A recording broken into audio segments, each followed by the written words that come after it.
The truthful, honest. All right. So we're so excited that you guys are here today. This is a great group, way more than I expected to see on Friday night. So I'm pumped that you guys are here. Are y'all excited to be here? Awesome. So next slide, please. Y'all are going to hear me say that a lot because we don't want liver. We had a little bit of, well, a lot of technology issues. We can't get our video to play. I know. Has anybody seen it yet? Okay, let me rephrase this. Has anybody not seen it yet? Okay, you've got to go see this video. It is going to blow your mind. Let me just describe it for you in about 3 seconds. Plexus energy bottled up in 4 minutes. Am I right? So it's amazing. He is an ambassador. He lost about 15 pounds of Plexus. He's already on his journey to health in South Texas and says he will never go without it again. Porter actually sent out an email today, so you can actually just find it that way if you just print your email. Really bummed out. I really wanted to play it, but you know what? We're rolling the punches, right? We're laid back. So, next slide, please. All right, let's see. So I'm going to share my story briefly.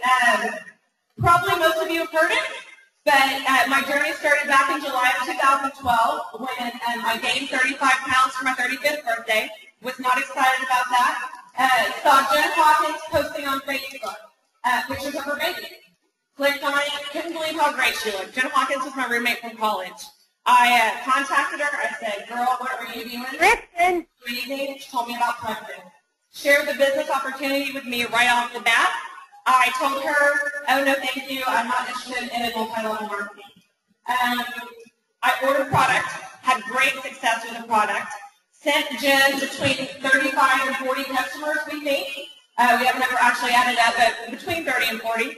In about a 9-month period, she finally called me. Y'all don't judge her. She's my best friend. And she said, oh, my gosh, you're a freaking idiot. And she was like, why won't you join my team? This is insane. You sent me 30 customers. So I wanted to get my product cheap. I joined the team for that purpose. And she totally reeled me in with this trip to Maui. I mean, talk about manipulative. But, you know, that's what best friends do, too, right? She told me about this trip to Maui, and I said, all right, what do I have to do? She told me I have 4.5 months, so I went for it.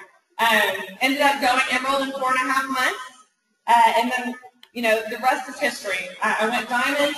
The way that our company works, we're allowed to re-enter. It's the 11th way to make money with Plexus. I'm sure y'all know that. Y'all are all ambassadors. And I re-entered on my second leg, and I am Emerald on my second leg, and I am point stalking. Can anybody feel me? Anybody else point stalking today? Yeah? Okay. Gosh, so stressful, isn't it? So hopefully, by the end of this meeting, maybe, I'm 3 points away from South Africa. If y'all see me on my phone, I'm sort of paying attention, but I may or may not be alone in my back office checking my points. So, anyways, that's a very short version. We're so blessed to have so many leaders that we're going to hear from today. So, next slide, please. All right, I'm going to do a quick introduction. This is just like a hey, like I'm introducing the team, like on the basketball court where they run out to the music and you just kind of get that, you know. Rosalind Payne, Diamond Ambassador. Next, Alicia McKee, Diamond Ambassador. Next, Beth Anderson, Diamond Ambassador. Diane People, Diamond Ambassador. Andrew Mitchell, Diamond Ambassador. Jennifer Wright, Emerald Ambassador. We've got Natalie Canadian. Emerald Ambassador. We've got Becky Page. She's an Emerald Ambassador as well. Renee Irving is an Emerald Ambassador as well. I love that picture. Sorry, I should not have done that. All right. And Rachel Mabel, who's an Emerald Ambassador as well. And I think Ellen Ford, is she here yet? She is on her way. She's an Emerald Ambassador as well. We've got Sandy Anderson, Emerald Ambassador, and Ruby Baumgartner. 6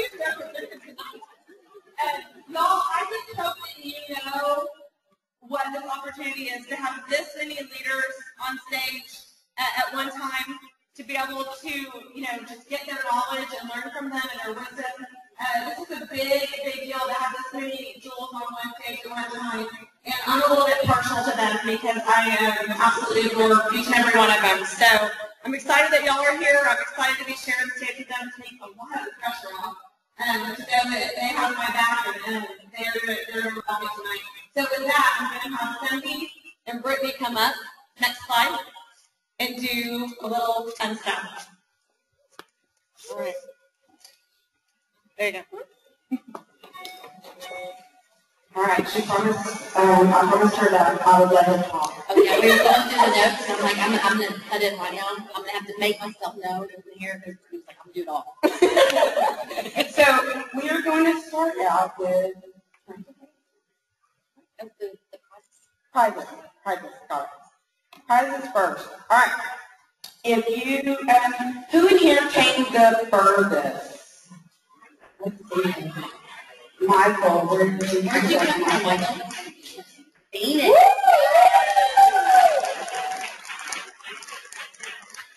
Feel free to take your here and take your prize.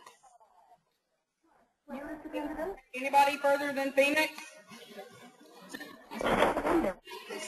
Oh, there we go. Okay, where are you from? Where are you from? Anybody further than Sanville? Yes. Where are you from? Nashville. Southeast Missouri. All right, I don't know if you guys saw my Facebook post the other day, but I'm not real good at the map.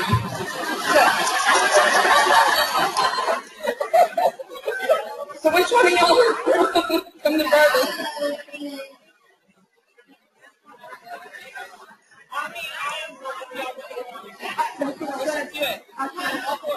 All four.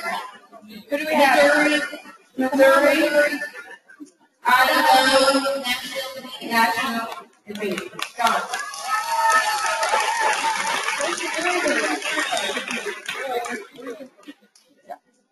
All right. All right, next.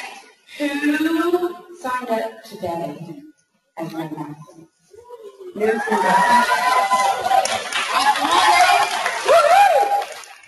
you go. Come on out. Get your prize today.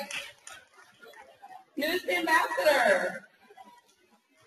And we are very proud of you being here for free. I know, it is. Most people don't come back. Ruth.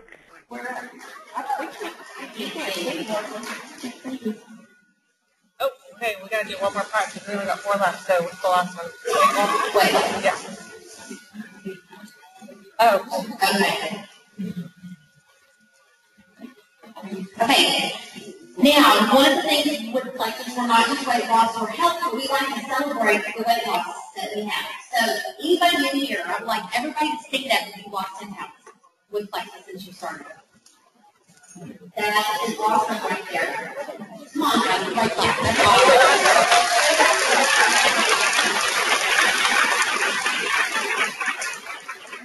Okay, now, stay standing if you've lost 20 pounds or more. That is awesome, guys. That's hard work. Okay, 30 pounds or more. Keep standing. That's awesome. Okay, 40 pounds or more.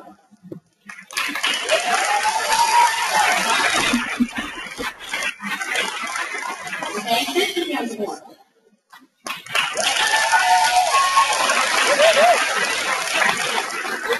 Okay, 50 pounds or more.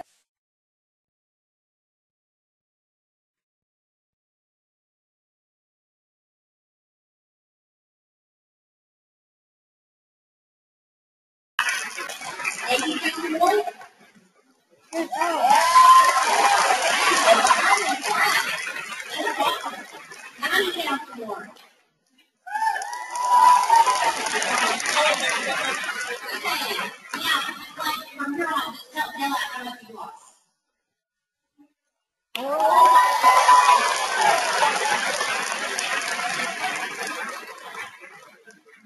What are you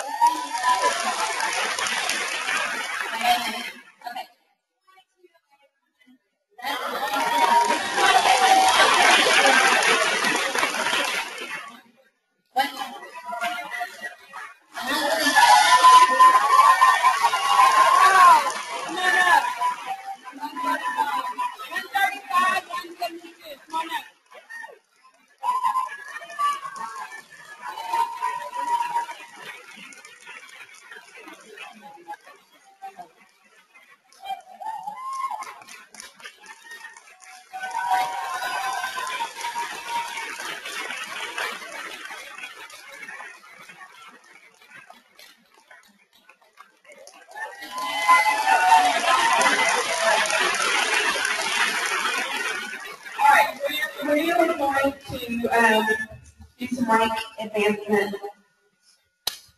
So who all has promoted this month? This month. If you promoted this month, whether it's silver, gold.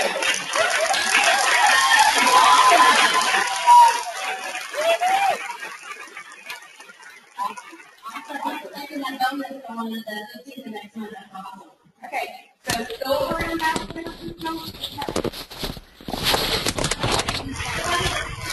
Everybody that's Everyone is still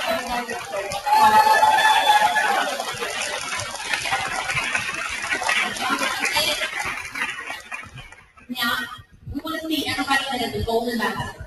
If you are a gold ambassador, see that. And if you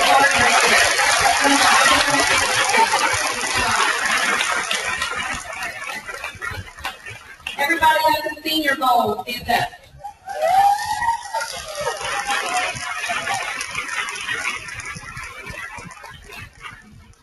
okay, everybody that's ruby, stand up.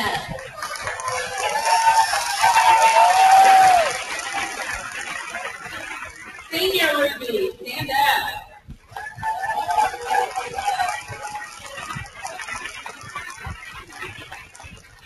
I'm guessing everybody that's not a regular probably would say. If you are, I'm any emeralds out there? Oh, hey.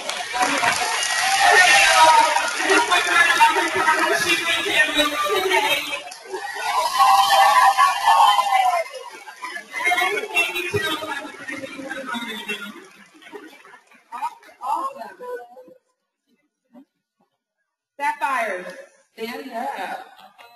We don't have any sapphires. Okay, everybody that is diamond, by the way, we did a huge announcement today. Andrea Mitchell went diamond this month, so woo!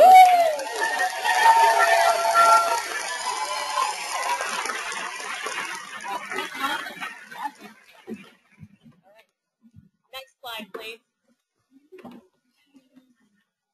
Next slide. Okay. Next slide. Hello.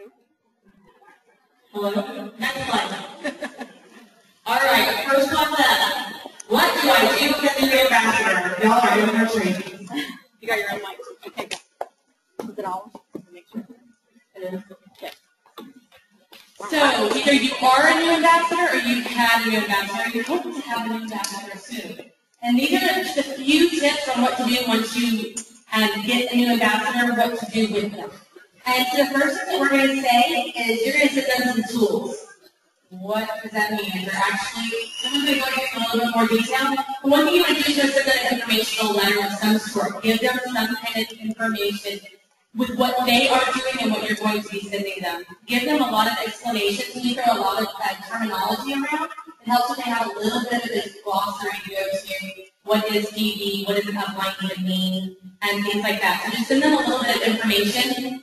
Think back to the day that you started and the things that you wish you had known. It's really helpful if you start sending them those kind of tips. And also, I send a private message to my upline with them links on it so they can get a little bit familiar. Rosalind is my direct upline, so if I have a new ambassador, I'll send a private message to Rosalind, the new ambassador, to say, hey, Rosalind, I'm going to meet my new ambassador. This is a little bit about her. This is what I know about her. This is how we know each other. And then she is one more person she can kind of link up with other than just me. And then the third one is I send them a diamond documentary, and usually Roz, she was first put that off on that one, but then Celeste I always send because we throw around these names and you know who these people are. We know who our uplines are and who these documentaries are, but they have no clue who they are, and so it helps them get to know your upline if you send them that diamond doc for your upline. So that's just a few tips of things to send them, just so they feel a little bit prepared when we start throwing out some information to them. And you might want to send them in batches. I like to, in the beginning, I would send everything in the first email, and it's totally overwhelming. So break it up sometimes into batches, and like the comp plan and the comp videos, I like to do that a couple weeks later. I know I didn't even look at that information in the beginning. So, set it up in batches, and also have them, when they get their, I always advise my people, when you get your welcome pack, look over your success guide, watch. I send them a couple of newbie videos to watch. Jot your questions down.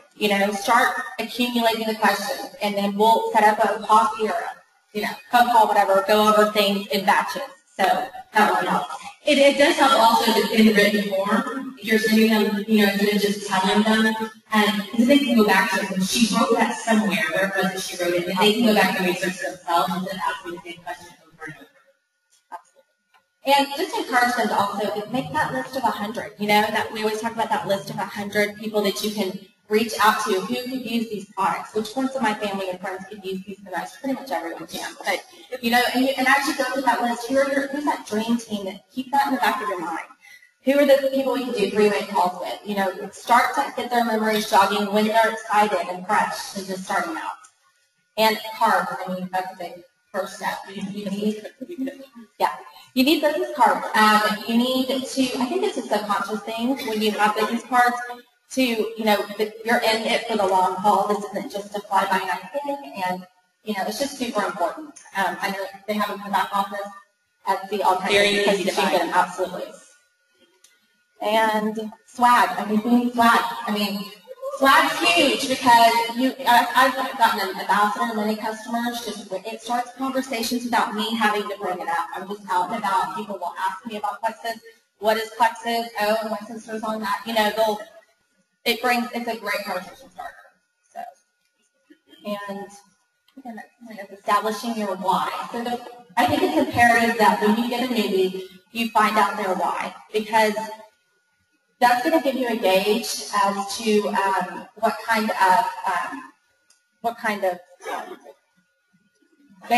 support they're going to need. If you have an ambassador that's going to start just wanting their products at cost, they're going to need a whole different kind of support. They're not going to want you to bother them, email them, check up on them, be their cheerleader, as opposed to someone who wants to replace their full-time position with Plexus, right? So you just got to gauge, you got to follow their why and keep it close to you so that you know what support to give them. And I think our why is changing also. That's what I was going to say. I would say at the beginning, my why is just to cover my product. I have no desire to build a business as I can build here over and over, and at least from this panel, from what I've heard, and I had no desire to build a business. And then as my business started growing, my why was to go to Maui. And then as that started to happen, my why was to earn a Filipino shopping spree. And then now that I've had time, my why is to help my friends find their why and achieve them. So I think it does change. My why was never something so big that it's still that big thing. It really has changed. And I think you have to say, what is your why now? Right this minute. Why are you doing this? Why are you here? And I think that's what your why is. I want to do something. There's something you're wanting to achieve out there. But there's days you're going to have those naysayers and those Debbie Downers that bring you down, and that's when you need to write that why down and be able to look at it and remember, why did I start this in the first place? And hold on to that. And it's good for you to know your ambassador so that you can be that support for them during those times too. Yeah, and encouragement of, you said this is what you wanted. Are you doing what you need to do to get to where you're saying you want to be? Yep. So I think that's a good refresher every day. And the third one would be a product of a product. If you're in this room and you're not taking product, that's a big problem if you're trying to share a product. I don't think it's the same with other MLMs. You can kind of, get away with it. If someone comes up to you and asks you what Slim tastes like and you don't know, that's wrong. But I also think that, you need to know what Plexus 96 tastes like. You need to know how different products interact for you. You can say, well, it didn't work great for you, the other product works awesome. Or I take this media provider device and this is what works for me, and I know people that take this thing and that works really well for them. You have to be a product of the product. If you walk in and say, I'm just taking one thing, I don't really want to try any of the others, I think you should try all of them. It's really not a very good one. So I really think that you being a product and you really encouraging your new ambassadors to try new things. When I bought my welcome pack, I was already a customer, so I already had a product. I bought a welcome pack of things I didn't have yet. I bought the absolute welcome pack because for me, I wanted to just try it, and that felt like the best way to do it. So, you take them out of your comfort zone with a welcome pack if you're already an ambassador and say, why don't you try some things you haven't tried yet? It's the cheapest way to get it. Absolutely. Until Celeste came. She's like, get on the budget. I wouldn't have tried half of that stuff, honestly. And I take every single thing now and have for 14 months. So it absolutely is the best way to try it. Knowledge. Okay. Point. Knowledge. This is one of my favorites. Personal growth and development is huge. It's, there's one time or another in this business, that's what I love about network marketing, that you're going to come across this wall where you need to grow, whether that's learning skills in network marketing, because, you know, a lot of us have never done this before, or whether it's just getting out of your comfort zone. So provide your ambassadors with those tools and that knowledge. I totally was just a video off in the beginning. I just Sonia Dudley videos. They're remarkable. I learned so much valuable information from them, and I just re-listen to the videos all the time. Molly Orr is a great resource. The McCall, Rocky Pink has great training from our leaders. Just really good stuff, and it's continuously being updated, and I just learned so much from them. There's so many books out there and tools, and the back office, the Plexus Live. I mean, our back office is incredible. We have 14 products. You can study one product a day for 2 weeks and know everything the back office says about that product. And all of our products in 2 weeks. It's incredible. There's so much information back there. There's frequently asked questions. You know exactly what everybody else wants to know. Most of the questions that people ask every day on our team pages are answered in back office. And also, Plexus Power Tools is a great source of documents, graphics. I just used the other day to find out how much the price was, the PV was, and how much we get in our preferred customer bonus. It's on one document, every single product. It is a phenomenal site. He updates it every single month and tells you what he updates in it. It's a great source, and it's $10. It's so worth it. Then the last thing I would say is save customer service phone number to your phone. Don't go trying to look for it. It's going to take you a little bit. Save customer service to your phone and call them if it's a question that you feel like you can't get answers anywhere else. Obviously, they're going to be a little busy. There's a lot of us calling them. But if you feel like you have a question that's not getting answered anywhere else, I remember Celeste told me when she and Jennifer first started, they didn't have destination dining drinks page. They didn't have all the other resources that we have. She called customer service over and over all day long and said, okay, now what's this? Okay, now what's this? Now we have tons of resources. We don't need to call them 3 or 4 times a day. You don't be on the phone a lot. But if you really need them and you're not getting the answers, it's a great place to get answers. So there are tons of places to go and find the answers. You have to be willing to work your business and go find your answers as you own your own business. And when you guys, you know, take every day I spend a little bit of time on personal growth development, but you know, try to be qualified. We are representatives of a health and wellness company. So I'm not saying we need to be fitness gurus or nutritionists, but you know, try to be a product of your product, try to learn as much as you can if you're not savvy in the products and what they do. You know, I keep a little notebook myself of every product, and I tab it out. And every time I come across a testimonial or something that Magnesium does or whatever, I add it to those sections, and I just keep, you know, it's just, I'm always learning, and it just does nothing but help our knowledge, help our ambassadors. So always just try to strive. If you've never worked out before, you know, take that walk after dinner. Make those strides to be knowledgeable, to be a motivator to the team.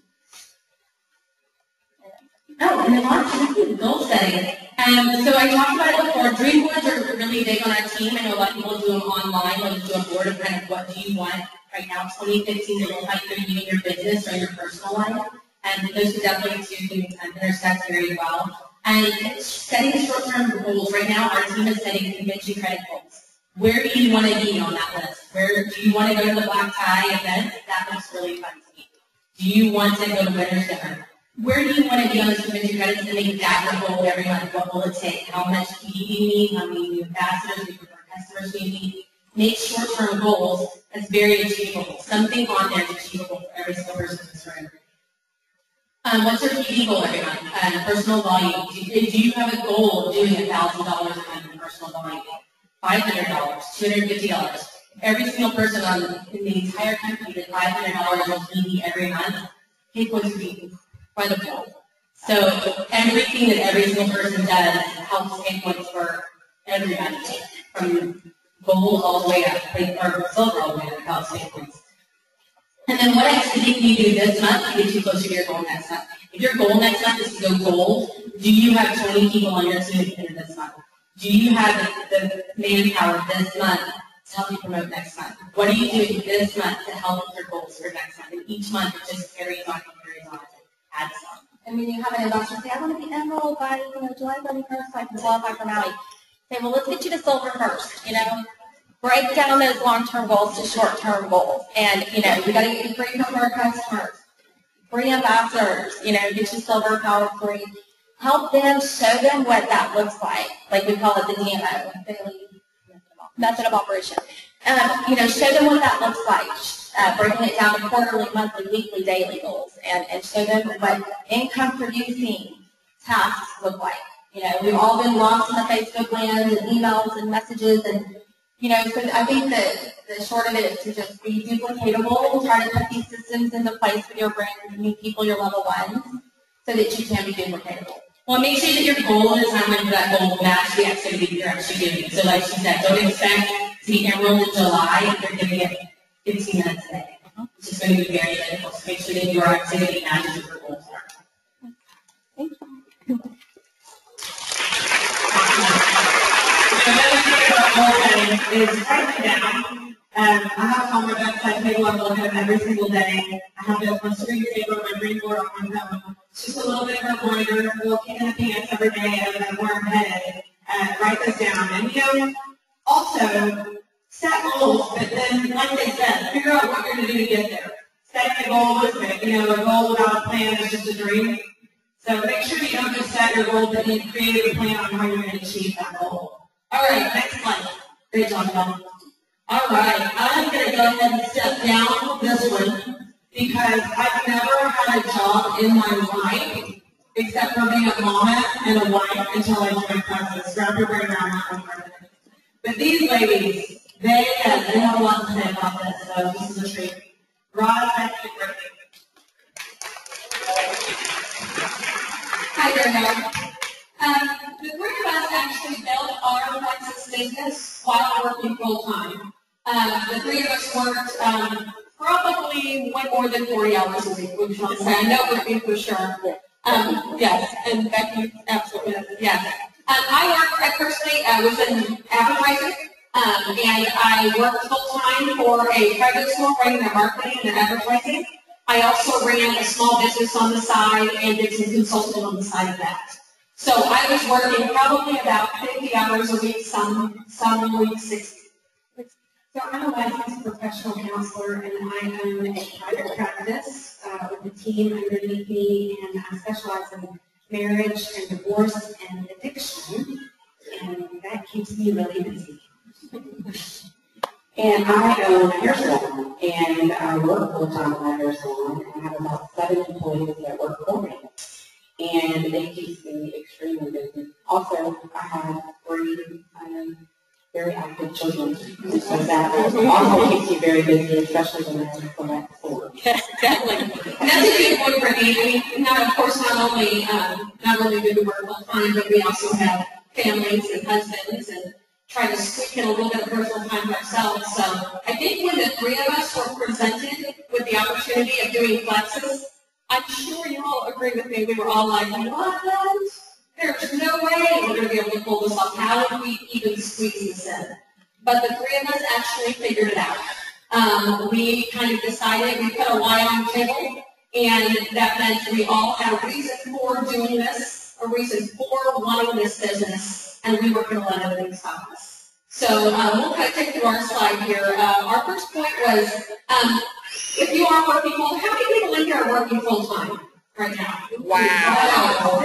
Fabulous. Wow. We're going to be a while. Yeah, we're going to be a while. We're going to be a while. So, the first thing that we would say, I'll take this first one, is to we set the expectations for your ambassadors right off the bat. And I would say not only ambassadors, but your customers. And what we mean by that is immediately I shared with folks, this is what I'm doing. I'm excited to help you out, but know that I'm only available in the mornings as I'm getting ready, at lunchtime, and then at 3 o'clock on from carpool. In the early evenings, I'm probably with my family, but after I get to that, I will answer any questions. I shared that with my ambassadors, and I shared that with my new customers. And being that honest with them, I wasn't letting them down. I didn't have people calling me saying, or emailing me, inboxing me, going, gosh, Ross, I just sent that to you like 15 minutes ago, she hasn't come out back with me. I never thought that. I had folks know me, even I think Andrea could really speak to that too, even.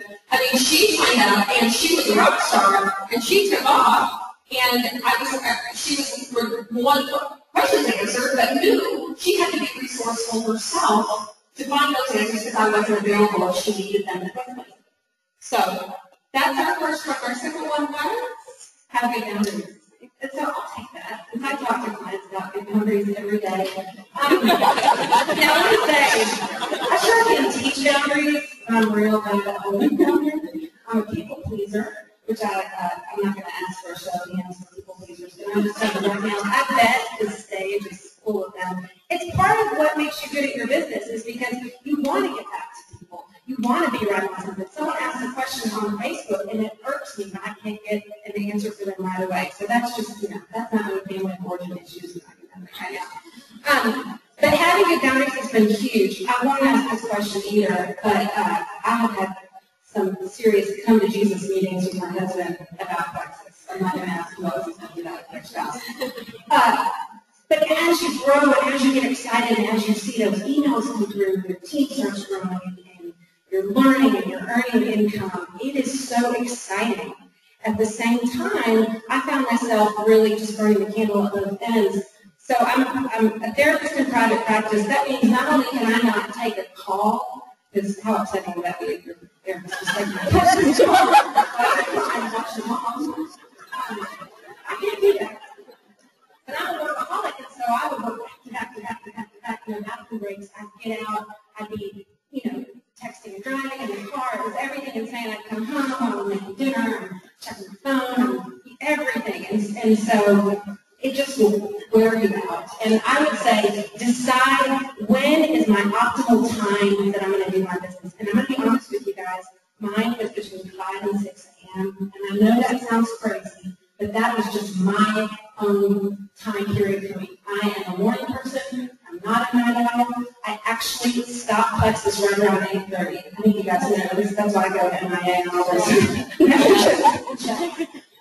And my husband would say, "Babe, you told me you were going to put technology down at 8:30." And I'm like, I did.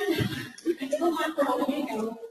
But that's hard. Find out what works for you. I remember listening to Jen Hawkins' some of her story of just how she was working in business like late at night. She would pick it up until midnight. Well, that was hard work. She lost her family to bed, and she was up working her business. So I'm not only available during the day, I didn't have a desk job. I had to figure out, okay, when is the time that I'm going to do that? And for me, it was in the early morning, and then a lot of times I would be talking to people, in the middle of the day when I had a break. I mean, I can speak to that a little bit too as well. I would, just like I said earlier, I would share with folks when I was available, but, I too even put myself on my own calendar sometimes. There were days as, I could fill up my days with Plexus, we all can. But there were days, especially on weekends, that I would be tempted to get in and just spend all weekend on Plexus. But I would set aside specific time to work my business. In the morning, I did that a lot. I would set aside a certain time in the morning. I wake up a little early before the kids, and I would knock that out. We'll talk about that in a minute. And the next one here is family trumps Plexus. For me, my family was super important. I would go to baseball games, and I would be sitting out there, and I'd try to do my Plexus business while I was at a baseball game. And they'd be like, your kids should sit single. And I'd be like, I don't. Yeah, and so for me, I had to say, I am at a baseball game. I have to put my Plexus business down and watch my kids. And as Becky was talking about earlier, I told her, me and my husband need to come to you to talk about Plexus because she's so right. I mean, we've had serious come to Jesus about making my family the most important thing. So, it's kind of like in church, God first, then your husband, and then your kids. You kind of have to do that in your Plexus business also. You have to make sure that your family is number one. Absolutely. Absolutely. And also, it was great too for me to also communicate to my kids what I was doing. I did that as well. They said to me at one time, Mommy, you work so many jobs, why are you doing another one? And, this was a reason Celeste encouraged me to sign in the first place. I told her I don't have that time. And she said, do this, and you can retire and you can get your time back. And, you know, it really resonated with me, and I thought about it, and I explained that to my kids, and my kids understood it. Once I explained it to them, I said, Mommy's goal is to be home with you. I want to be the mommy I've always wanted to be. You know, I spent, 13 years of my children's lives working from home and juggling them from babysitter to nanny to grandma. And I told them I would be home with you. And May 21st of last year, I actually was able to retire and work Plexus full time.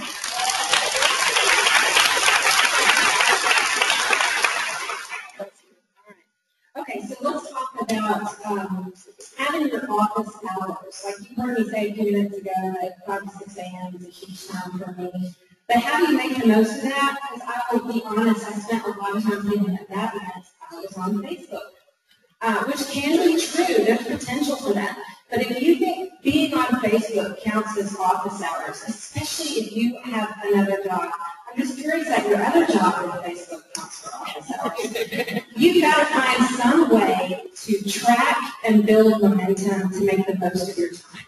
And I'll tell you this too, too much Facebook, your brain's going to be mush. You're really not going to be productive. I've had those days, especially on Saturday. I don't know about y'all, but Saturdays is like a big work day for me for Plexus because I am totally focused. I'm like, I get my kids breakfast and they're in front of the TV watching Saturday morning cartoons, whatever, and I'm focused.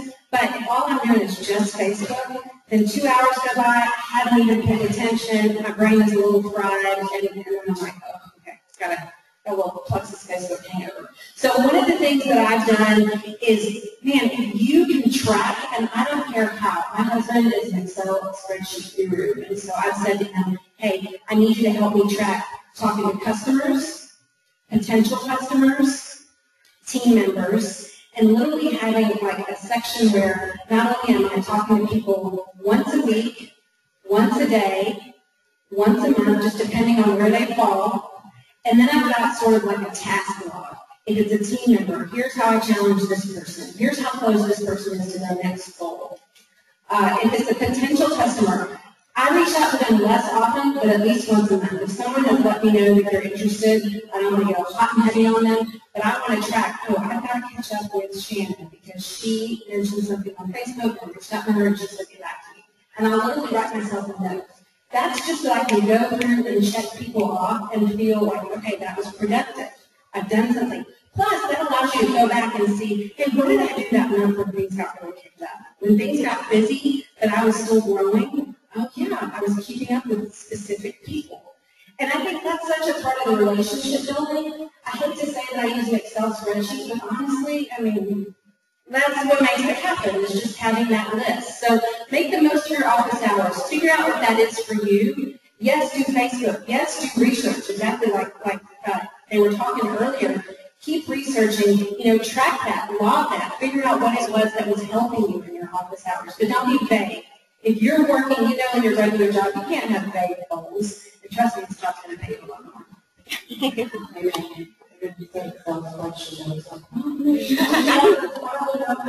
Explain what you do, Brittany. Tell me about your notebook. I have my spiral notebook, and I just kind of check people off on my career. I'm the hairstylist up here, so it's a little bit different than computer. And the fifth one that we wanted to talk about was don't make excuses. And this is something that I get from people all the time that they're busy, that they don't have time, that they don't have time to come to meetings, things like that. One of the things that I really wanted to talk to you guys about is comparison is the thief of all joy. And I had to really learn that. And I realized in this business that I'm a nimble now, it might take me a little bit longer to be a diamond because I am a full-time hairstylist and I do have another job. But I don't compare myself to other people and their journey. I'm on this journey of my own. I know that God has me on my journey for a reason. And so I don't ever make excuses about what I can't do or how I'm not going to get to diamond or anything like that, just because I know that this is my journey. So whenever you find yourself making excuses, think about your why. Think about why you started. Think about what this business can do for you. The excuses, they come up, and I'm preach for y'all. That's just the devil. That's the way I look at that. But don't make excuses. Really focus on your business, put your business first, make your business a priority, and everything else will fall into place. Absolutely. And I'm going to speak one more thing to the office hours because I think it's really interesting that Becky uses Excel, Brittany uses a notebook. And I love it. I love it. What I do, I keep mine down on a legal pad, but I also use all my files on my computer and on my email. I immediately, when I signed up, I knew I had very limited time. So I had to prepare my business, and I created files for before and afters. Files for testimonials on fibromyalgia. Files for testimonials on diabetes, et cetera, so I would have all these little folders. I also had folders in my email, which I can access by my phone or by my email system on my laptop. By making all these files, I prepared myself for when I got those questions. I could just open a file, hit send, and move on. Lunch break, okay, I'm running out of time, I can open up a file, see something, move on. If I am scrolling through a feed, I see a great testimonial. I don't share it right away, because everybody else is going to share it right away. I have files called Monday, Tuesday, Wednesday, Thursday, Friday, Saturday, and Sunday. I'll save it and I'll dump it in a file later that week. A Thursday file. I'll save it on a Tuesday, I'll put it on a Saturday file, just randomly. So as the weeks accrue, these files or these daily files are filled with the testimonials and great posts. I open it up on a Monday and I've got 30 weeks to choose from. And so it's just a great way to keep things rotated, keep things fresh, and always have access to information. So Everybody's different. Yeah. Share files. I have index cards. Yeah. Everybody is different. I have a little index card, and I'm checking people off, and the whole nine yards. But yeah, everybody's different. So just know that, the three of us have done it, and if you're sitting at your job, at your desk, in your cubicle, and you're just thinking, my gosh, is this it? It's not. And you can do this. Just lean on your team, lean on your upline. You don't have to blaze a new trail. We all blaze the trail for you. Use our files, use our information, ask us for advice. Ask us to come and speak at one of your meetings. We would be glad to. Because I know how you feel, we know how you all feel at those jobs. And we would love for you all to feel what we feel here as school ambassadors and advisors. So, thanks, guys.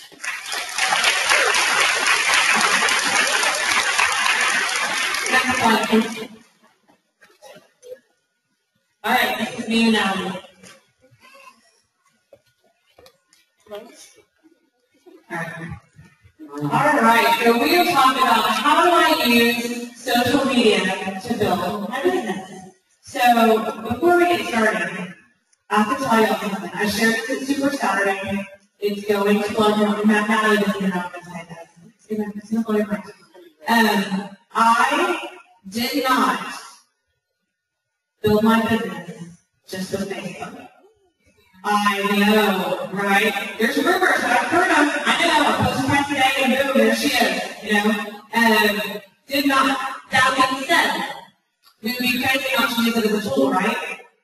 We can reach so many people so quickly. I have the utmost respect for network marketers that did old school, pound in the pavement, face-to-face meetings, getting their product or their service in front of people. We are so incredibly blessed that we have social media to be able to get our product and our opportunity in front of the masses quickly. Now, how we do that is very important, isn't it, Natalie? You're on. You want me to do this one? This one's you want to do. Okay. Tell stories. She's not. Looking pretty. Facts tell, stories tell. Know what I'm saying? Lori Harrison talks about how when you're on Facebook, you probably don't even know it's there. Like after she shared it to me, I had to get on Facebook and actually look for it. There's a column over to the right, it's all ads. Okay? Your brain blocks them out. Right? You don't even see them. I mean, you're going to get something over there you really need. But you don't even see that column because your brain is, I'm here to be social, I'm here to see what's going on in my friend's life. I don't care, I'm not here to buy something. Right? You go to Amazon.com if you want to buy something. The great thing that we can do is to share stories. Resonate with people through stories and personal experience. If you're posting graphics, if you're jumping on and posting a picture of a bottle of Biclens that says, buy this, it's awesome, no one's going to buy it from you, right? But if you're posting on there, oh man, I feel better than ever because of these products, I'm sleeping better than ever, I've lost weight, it's my personal story, I've got this crazy energy, I'm a better mom, I need to take a nap today, whatever your story is, there's someone out there that is going to go, wow, I fall asleep every day at 4 o'clock on the couch when I should be helping my kids with their homework. What is she doing? Right? But if you're just posting graphics, that's gonna, people are just going to scroll right on past that. Make your stories personal. I like to talk about tweaking on my Facebook. I'm kidding, I really don't. But car washing, people would actually pay attention to you if you did. You're talking about car washing. Yeah. 2 in, 2 out. Or 3 in, 3 out. So, I really heard that volunteer when part of it, Lori talked about the side thing, and I like to tune out the side thing because it shows me everything on Nordstrom's and Google and that I'm searching and I'm shopping for. But I think that the funnier you are and the more real and even, dare I say, self-deprecating you are, talking about yourself in your post, people are going to resonate with you, and then they're going to pay. They make fun of me because I say resonate. I wonder where I get it from. Right? So I think that the more personable they are, and always add a picture. Because people are going to slow down on a picture, right? They're not just going to, especially if it's a funny picture, even if it's not a funny picture. They're going to go, why Natalie got a picture of her steering wheel, right? So anyway. Balance your personal stuff with your Plexus stuff. It's social media, right? So you have to keep your friends engaged. You have to put stuff about your family. And I know that's a struggle for some people, obviously not me and following. I don't struggle at all. I'm perfectly happy to post pictures of my beautiful children to balance my Facebook with my personal business. That's a joke. They're but, you know, keep it balanced. Don't do 10 Plexus posts in an hour. Don't do 10 posts that are just before and after pictures. Mix it up and keep it personal and balance it with your personal life. Because your non-Facebook people, they want to see non-Plexus posts. And also, if you do a personal post, for me, it's a test. I want to see how many of y'all are still paying attention to me. Because if it's Plexus after Plexus, I don't know. I don't know if they're paying attention. And so if I can do something personal about, you know, how cute one of my kids are, but you remember, then I can post that. And depending on how many likes and comments I get, then, and you know, a lot of times it'll even go, oh, I haven't talked to Susie about Plexus in a long time. I'm going to wait a couple days. I'm not going to hit her right after she likes my cute kid. But I'm going to put her on my little notebook. I have a notebook too, Brittany. And I'm gonna go back and I'm gonna say, hey, just check in. How are we doing? But that kind of recharges my thinking process on people I've forgotten about too. Absolutely. And you know, I talked about my big build my business on Facebook. A lot of that initial touch is Facebook. So they see a post, they may or may not like it or comment, but the next time they see you, especially if you're wearing your swag, you have a shirt or a hat, they might go, oh yeah, talking about that. So, you know, Facebook may be that initial touch, Instagram, you know, whatever you're using for social media. But the face-to-face is just as important. And that's, you know, really how people see your heart, they see your passion, they see your drive. And that's, you can't really portray that on Facebook like you can in person. Talk about your posture. I talk about this a lot if you come in my events. Your posture in real life is obviously super important. But your Facebook posture is very important too. And what does that mean? You know, I talk to my kids, you know, and everyone, you guys too. Just about carry yourself in a way that others look at you and they're attracted to you. They want to be like you, they want to be with you. That goes for your social media too. You have to realize that when you start using your Facebook page or your Plexus business, you have to be very, very thoughtful about what you're posting. Keep it classy, y'all, okay? If I see something inappropriate, I'm just going to tell you right now, I have like a zero tolerance policy. You know, you don't get like 3 strikes, you're out. You've got to represent yourself in a way so that others want to be attracted to you. And that includes I'm not asking you to lie if you, like, you know, are in bed, like, with the flu, right? I'm not saying that you feel great and you're, you know, going for a run if you're in bed with the flu. But, you know, maybe just don't post about that at all, right? If you don't feel me, like, we're health and wellness company. I understand we're still going to get sick. We're still going to have issues. We're still going to have sick kids. Germs are still alive and well. But just be more cognizant of what you're sharing about. Right? All right. And then engage in non-Plexus people. Well, that's what I talked about. You already know that. Yeah, it's just posting things that'll get them engaged too. And ultimately, your hope is eventually they'll become a Plexus person, right? Absolutely. So, a really great way to do that is I have set up a news feed. I talked about this at Super Saturday in Missouri, and I think people were really receptive to this. A news feed that is just my non-Plexus friends. Took me about 6 or 7 hours one day, so the whole day doing it. But I can now go to Facebook, click on non-Plexus piece is what I call it, and I can search Facebook, and the only thing that shows up are my people that are not already Plexus. I love you guys, but I also need to see what my non-Plexus people are doing. And I'm going and I'm engaging them on social media. I'm commenting on pictures of their kids. Let me tell you what not to do. Don't go back and comment on something that posted like 2 weeks ago, because that's just weird. Right? You don't get a creepy Facebook commenter. But go back and, you know, definitely set up that news feed where you can just go through every single morning. It's part of my DMO. Every morning after I wish everyone happy birthday, I go through my non-Plexus Facebook feed, and I comment and I like and I try to engage my non-Plexus people. What does that do?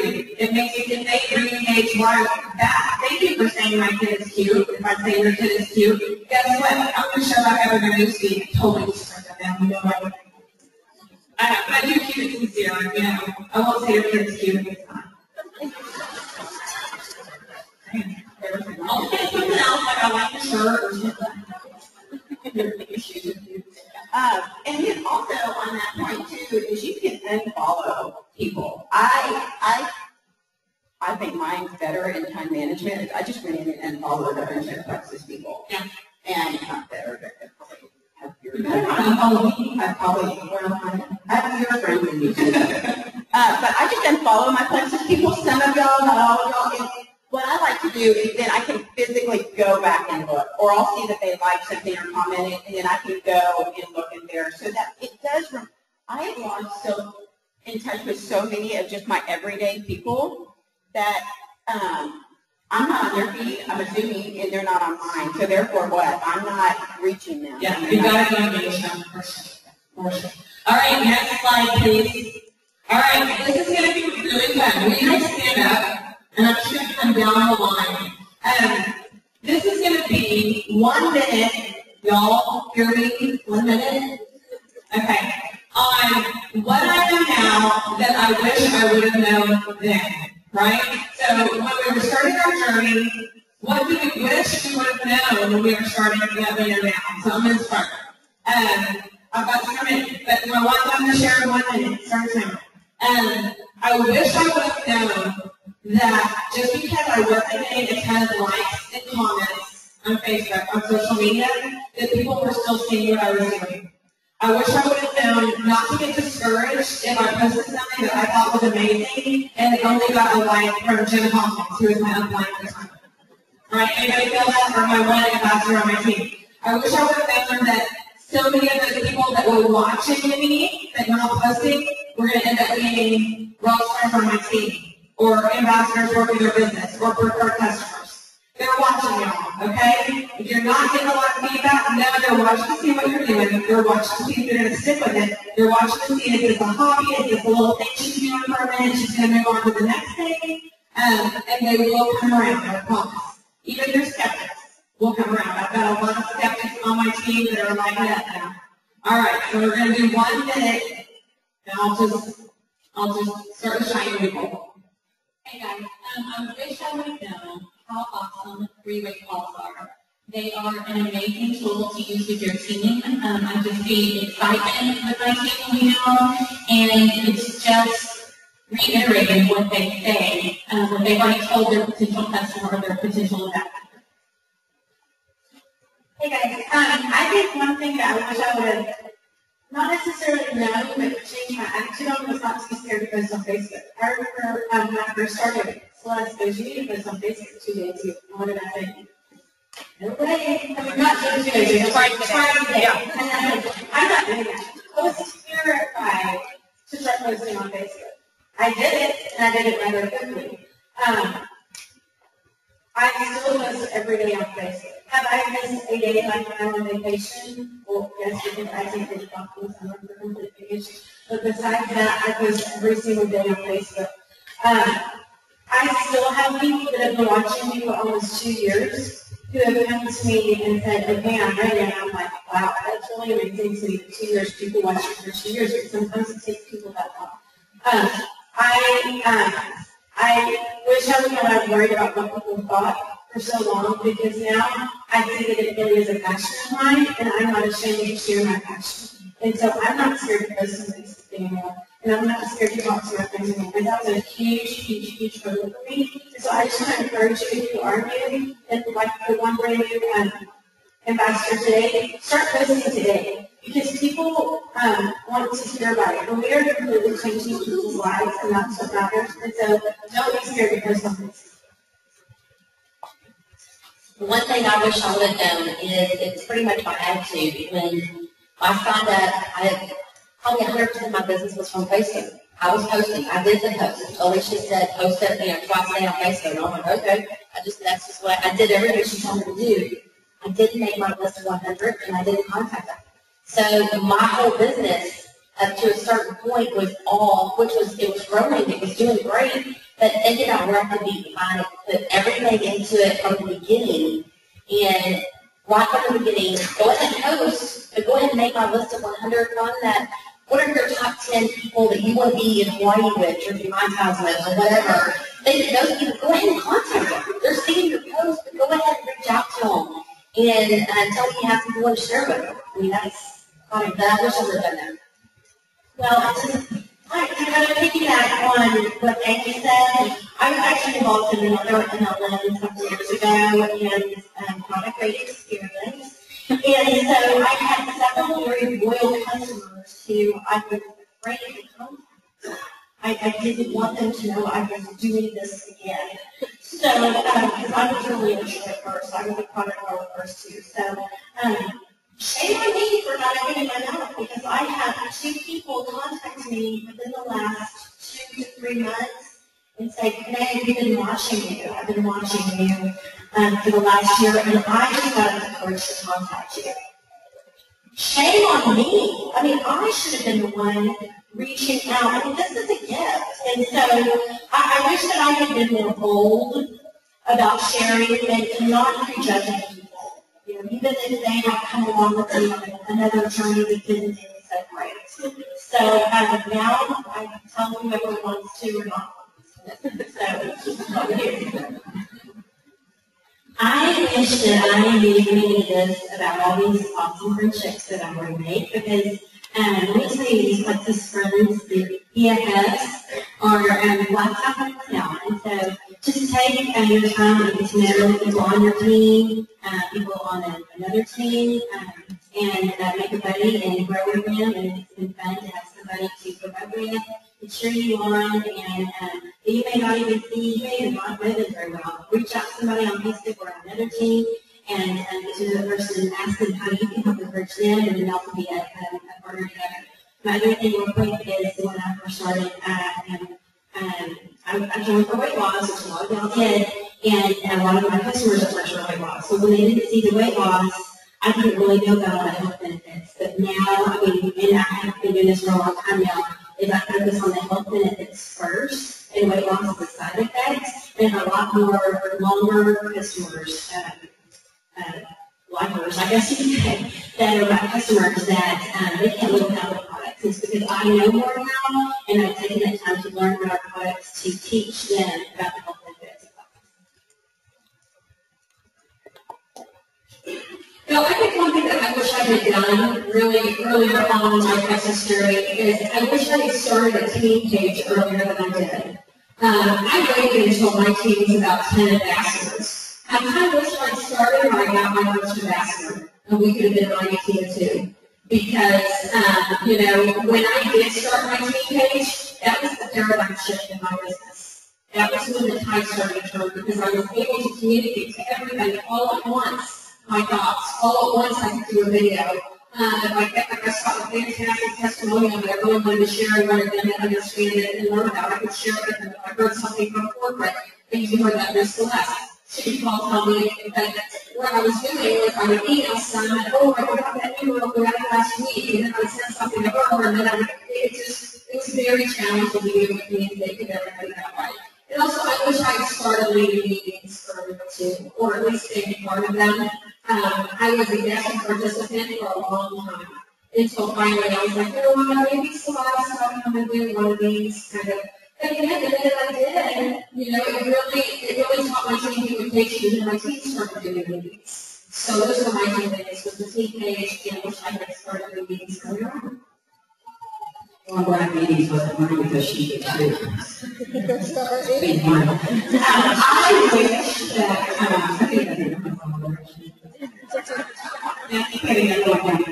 I'm sorry, I can't do this. All right. I wish that I had provided the gold liners that come. I didn't know. I really didn't know.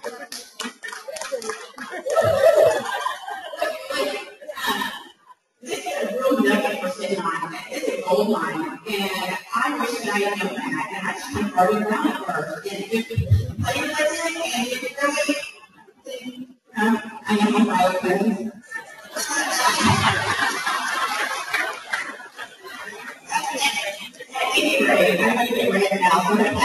I just wish that I knew what gold line was sitting on, and I think that all of y'all need to share that with your team because here's my spiel. We are still in the beginning stages.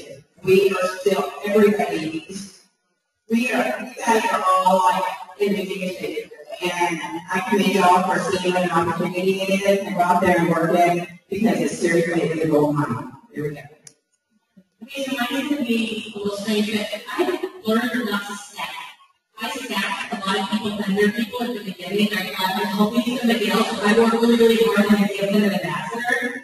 But then they just sit there and I think it's the ambassador that now, giving me, a paycheck that I'm not having to do anything.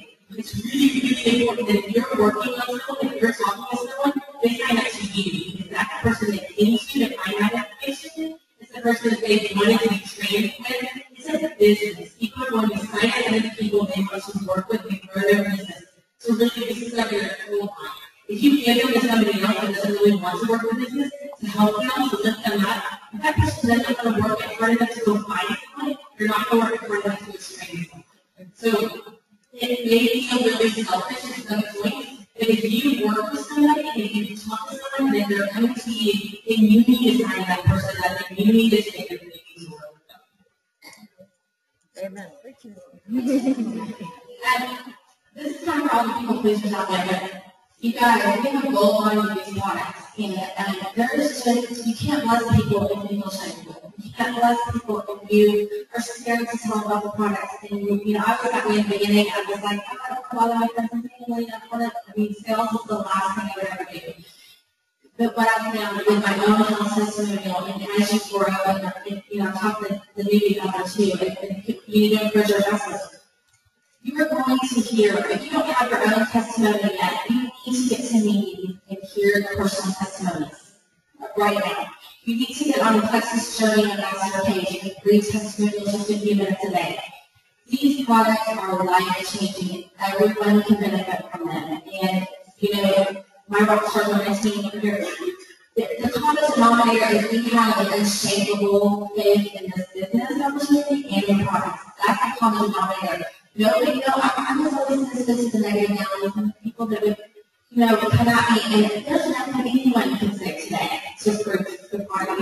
It works for me and so many of my friends and family. Get that belief and work on that if you don't have it yet.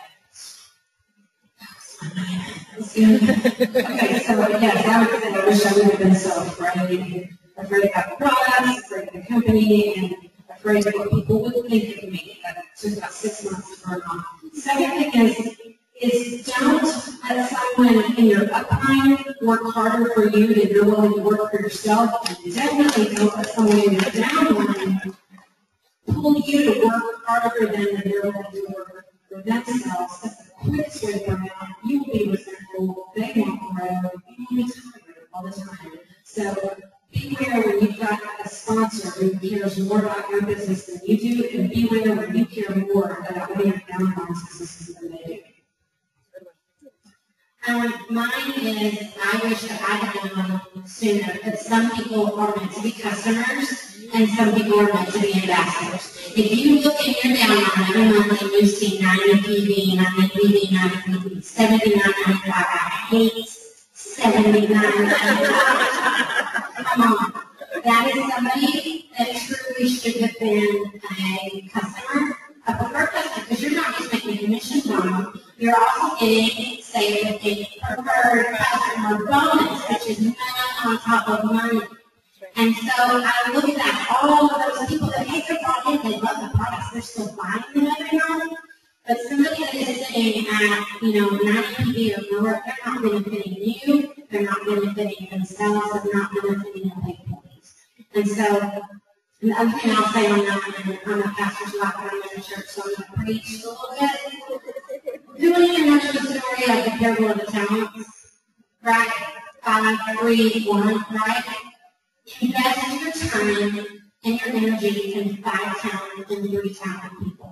Some people are just 1 talent. You can hand somebody this opportunity, but it's up to them to choose what to do with it. And if they take it and they bury it in the ground and they do nothing with it, you got to bless and release and move on.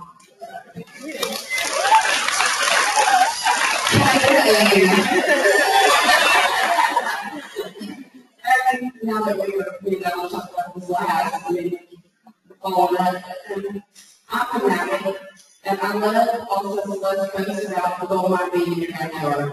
And that was huge to me. This is the gold mine we were sitting on. I was so afraid at the beginning of this year. And because I was afraid, I lost actually a couple of customers, / ambassadors in the very beginning.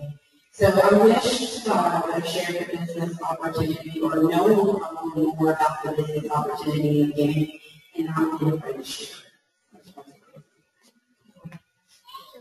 Well, I'm going last, so y'all also mine. So different.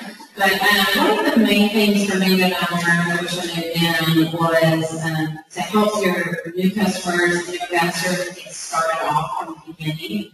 And as soon as they get their products in, have them reach out to you, or you reach out to them, they have their products, to make sure they know how to take them, and what all the stuff is that they just bought. Because I know for me, I'm like, Andrew, what do I get? I want it all. And I ordered everything, and then I got it. What I need to, it cannot work for those things. But making sure you get your investors, your customers off to a great start at the beginning, and make sure they feel like they have support, and get there with them, and they're not out here by themselves trying to figure this out.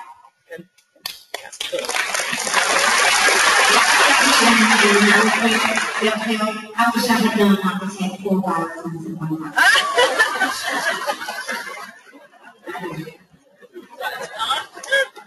I just want to make a little announcement about your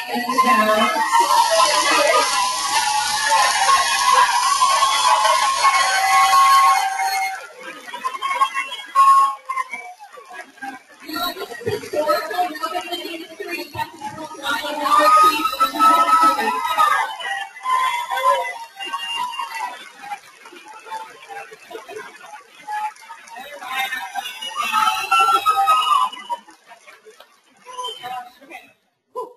seriously, I'm so thinking, I feel like I've been pushing it for 3 days, just no, come on, what's this going to happen?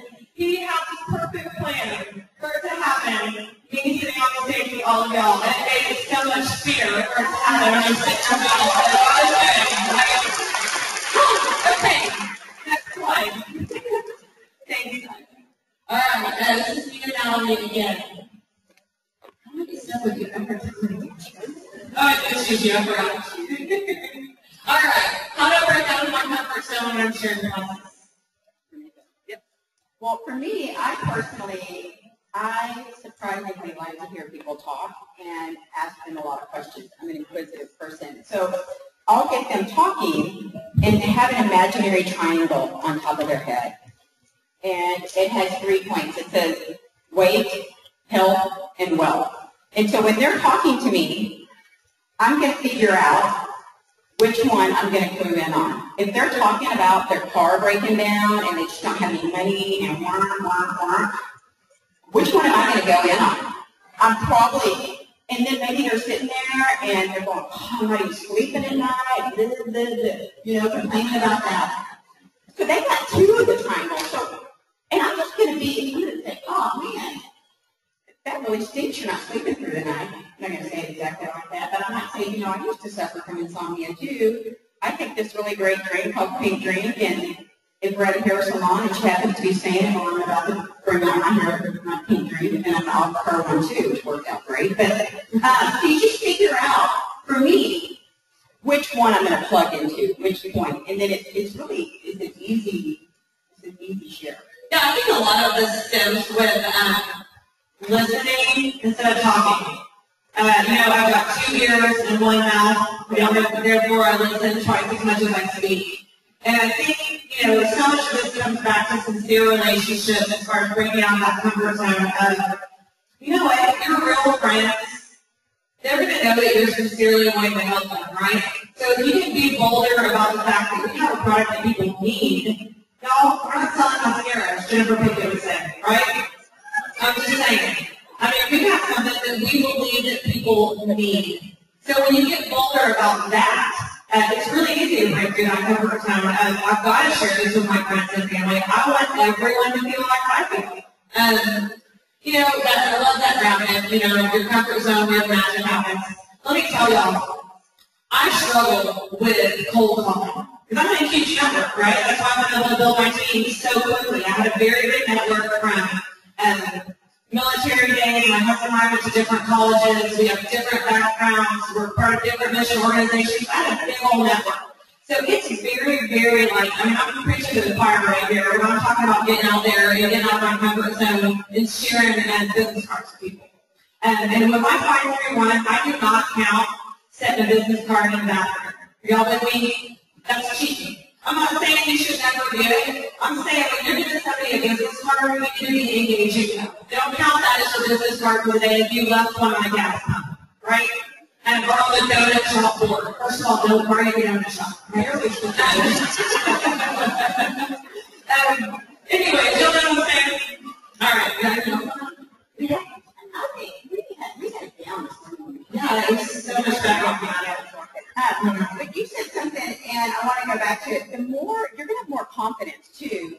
The more meetings you attend, the more research you do, because you might not have insomnia or didn't struggle sleeping, but if you can read a testimony or know about it, then you're going to be able to say, hey, I have an amazing product. Or, I am not a product of the product of nerve damage, the nerve support one or whatever. And clearly I don't even know what it's called. I need to research that a little bit more and tap into that so that when someone is talking about that, and I can kind of talk about it, but I kind of talk about it. I talk around it. So the more confidence you have, the easier it's going to be to break out of your comfort zone. Absolutely. All right. Next slide. We're done. This is easy. All right. This is going to be me, Alicia, and Roz. How do I find the right people for my team? I'm going to start with the story. So I live in Anna, Texas. I live on property next door to my brother and sister-in-law. It's really great most of the time. That's not the story. But my sister-in-law is my next door neighbor. She's my best friend. She was my maid of honor in my wedding. Our kids go to the same school. We go to the same church. We're in the same Sunday school class. She sees what I'm doing, right? She lives next door to me and we see each other at every sporting event, every carpool, you name it, we're both there. She sees me going on trips. She sees me driving a Lexus. She sees me getting a fat paycheck. I think she wants to join me. She will, right? She doesn't really need this. My brother has a great job, great business. She doesn't really want to do this. I never asked. my sister-in-law to join my team, ever. So, her sister joins my team. She's also a retired. She does practice full-time now. She was a teacher. She joined my team. She asked her sister to join her team. Guess what? My next-door neighbor, my best friend, my maid of honor at my wedding, is now my level 2. She's also senior Ruby and going to go home any day now. Don't prejudge. I'll pick it up when I put it down. I thought she knows what I'm doing. If she wants to join me, she will. She knows what I'm doing. I never ask her. Y'all, ask your friends, ask your family. They may not be bold enough. They may be just as shy about coming in thinking, oh, that's Alicia's thing. She doesn't want me to do that with her. That's her thing she's doing with all of her friends and all of her Plexus best friends. She doesn't want me to do that. Be bold. Don't assume anyone doesn't want to join your team. They might be offended. They might be offended that you expected them to find out about this new business of theirs on Facebook. You know, my dad personally was. Like, Rosie, what is this stuff you're doing? You know, he's like, I'm not going to see on this Facebook thing. I need a phone call. You know, and I thought about that, and I feel like that wasn't there with me. You know, there are certain people that want to be communicated to in a specific way. Some are fine on Facebook. Some need that phone call. Some are okay on a text. Some need an inbox. And some you have to go to lunch with and sit down and talk to them. But just know that, and know that people like to be approached in different ways. And be prepared to do that. Be prepared to reach out to people in different ways. Because if you sit and hide behind a computer and expect to explore a business by hiding behind this computer, you know, you're not going to have the success you're looking for. Can I call you Rosie now? No. Okay, y'all, I have a girl, and this is a story too. On my team, she's over here somewhere, and she has, she was so brilliant at the beginning because she, you know, your Facebook comes up and it says people you may know, and you know, it's really friends of your friends. You don't know them, but it's recommended that you should know them. Well, she friended them, and guess what? 2 of them contacted her about Plexus. Guess what else? They're her 2 strongest legs. And she is a rock star. So, that's really cool. Okay, Tracy, stand it. So, let me just tell you, keep it people, I mean, go out there. We get people, figure out, you know, you're not prejudging, you're saying, hey, what if? You know, what if I gave you an opportunity, I could change your life? I don't know you. But you know what, sometimes I don't know if this is like this for y'all, but some of my closest best friends have not joined me on the street. And I'm like, hey, what's wrong with you? You know, you see my success, you see what I do, but you know what they say, that's Alicia's thing. So they have prejudged me instead of me. I'm telling them, this is the opportunity you need to do. I stopped doing that. I'm just going to, you know, I keep bringing it up. I keep telling them testimonies of how it can help their families, because I personally have 18 people in my family that are benefiting from Plexus and improving their health. So what if I hadn't shared? What if I hadn't, you know, offered them the opportunity? Anyway. And you know, the next part is finding like-minded people. And what we mean by this is when you're looking for new ambassadors, look for people who are like-minded. You know, I was looking for people that had a, you know, professional presence, that could multitask, that were leaders, that had strong integrity. And every one of my dual ambassadors all fit those descriptions. They're all sitting up here right now. All of them work and, you know, for me, it was really easy for me to lead a bunch of leaders who also worked. It just happened that way. And know too that if you do secure folks with those same characteristics, guess what? They do like with people with those same characteristics. So when they then gain ambassadors, we'll have a strong team. On my team is Andrea, Becky, Rachel, and Ellen. All of them, they are hard workers. They can multitask like nobody's business. They are smart. They are kind. The people like to be around them and respect them and respect their opinion. And I'm thrilled to have them on my team. And in seeing them now and seeing my level ambassadors, I know, okay, these are the kind of people that I want to continue to try to find to encourage to join my team as ambassadors. I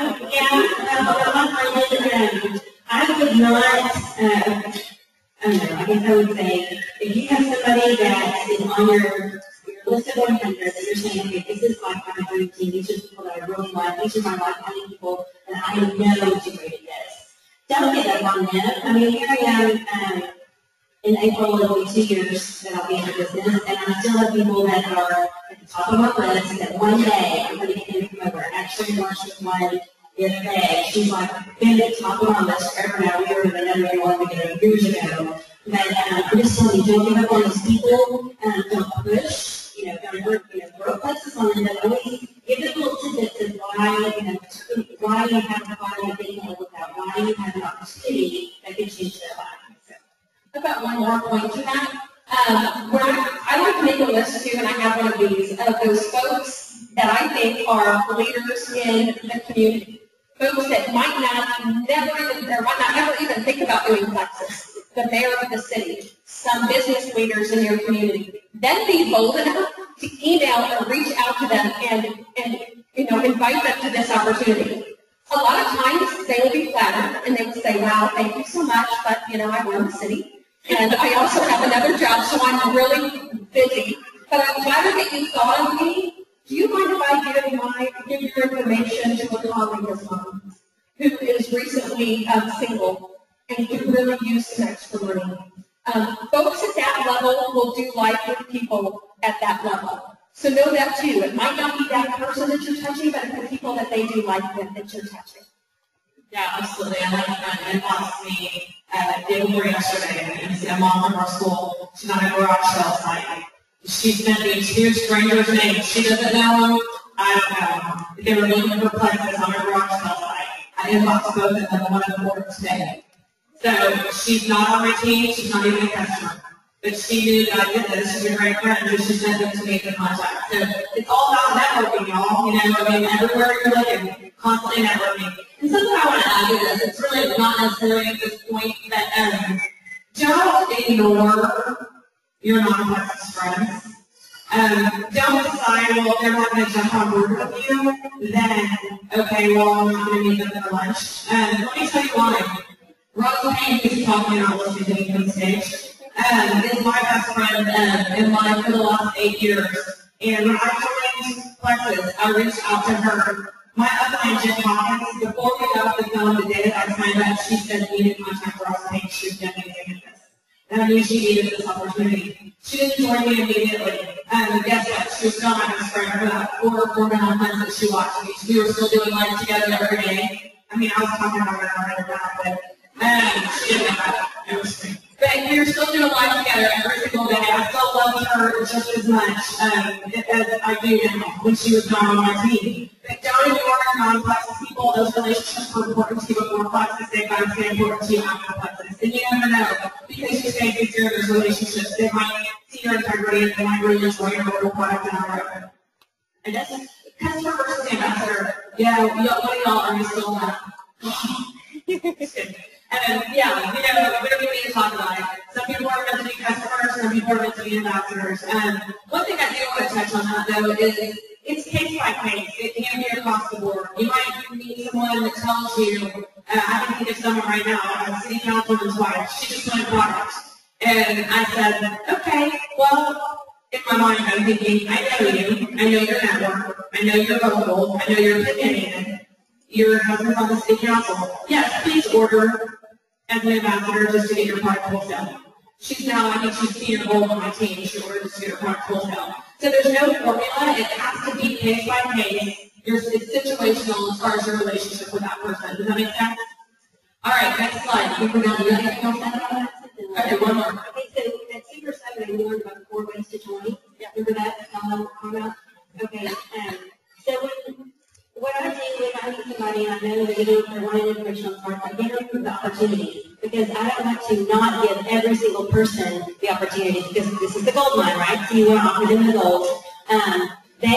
However they respond, if they respond and they act like, I just really want to be a customer for a while, I'm going to try the product and I want to get to use that 60 and I got my guarantee. Sign up with the customer, let them see how awesome our products are. If they give any indication that, it's not too expensive, that they might have a couple of friends that can do it, so I'm going to pay for it, or if if they need any other education that is not something for them, then you might want to do that way. So always I offer every single person the opportunity up front, and then go from there. Absolutely. That's great. All right, I've got Beth and Andrea coming up. How are we doing on time? Do we need to start something up? No, I'm done with my point. I'm going to tell you all the way up. Just kidding. All right, we got 30 minutes. So they're going to talk about how can I manage my time better. You've done so well. And we're going to jump right into them. So time management, I think everyone, most people would say, I'm not very good at time management, so we're going to try to help and shorten that up a little bit. And the first thing we're going to talk about is DMO, your daily method of operation. And we pretty much decide each day, week, month, what your goals are, write them down. We talked about that. Then make a list of what income-producing activity it will take to get there.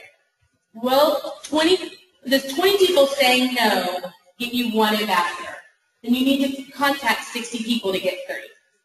Do you have a list of 60 people? If you don't have your list of 60 people, make a list of 100 and start there.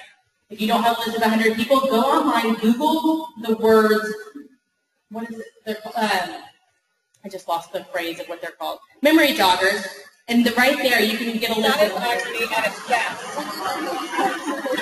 I can remember it. You're giving me time. Whatever your goal is, make sure that your activity matches your goal. If your daily method of operation is playing on Facebook, you will not reach your goal unless it's to have more Facebook friends. Okay, the second thing is scheduling your work hours. And these work hours can change depending on what season of life you're in. When I first started Plexus, I was working at a desk right next to Ross Paint. And it was pretty funny because we would be like, oh my gosh, and lunch we'd be like, text, let's answer this, back and forth. And so at that time, we would work and then we would leave work when our kids got out of school and we'd go to carpool. And, then like, life happens, go to sports, whatever your kids do, might do sports. And so literally, I would be like at red light answering questions. And I really don't recommend that, but that's just, at that point of life, that's what I had to do. And I was doing whatever I could to keep up. Well, the day that Rose resigned, we both walked out together. It was a great day. We loved our job, but this is, we wanted to be full-time moms and so that. Anyways. So now what does my schedule look like? Well, now I am a stay-at-home mom, but I'm still busy with my kids' stuff. And so, I still have life, so I have to make a very important decision what my business hours are going to be and what I'm going to do during these hours. So for me, first thing in the morning I get up, I check my emails and I respond to whatever possible, that I possibly can. Then I take my kids to school. Then I go to the gym. Then I come home and I work as long as I possibly can. Sometimes it's different things. So I have to schedule like just yesterday.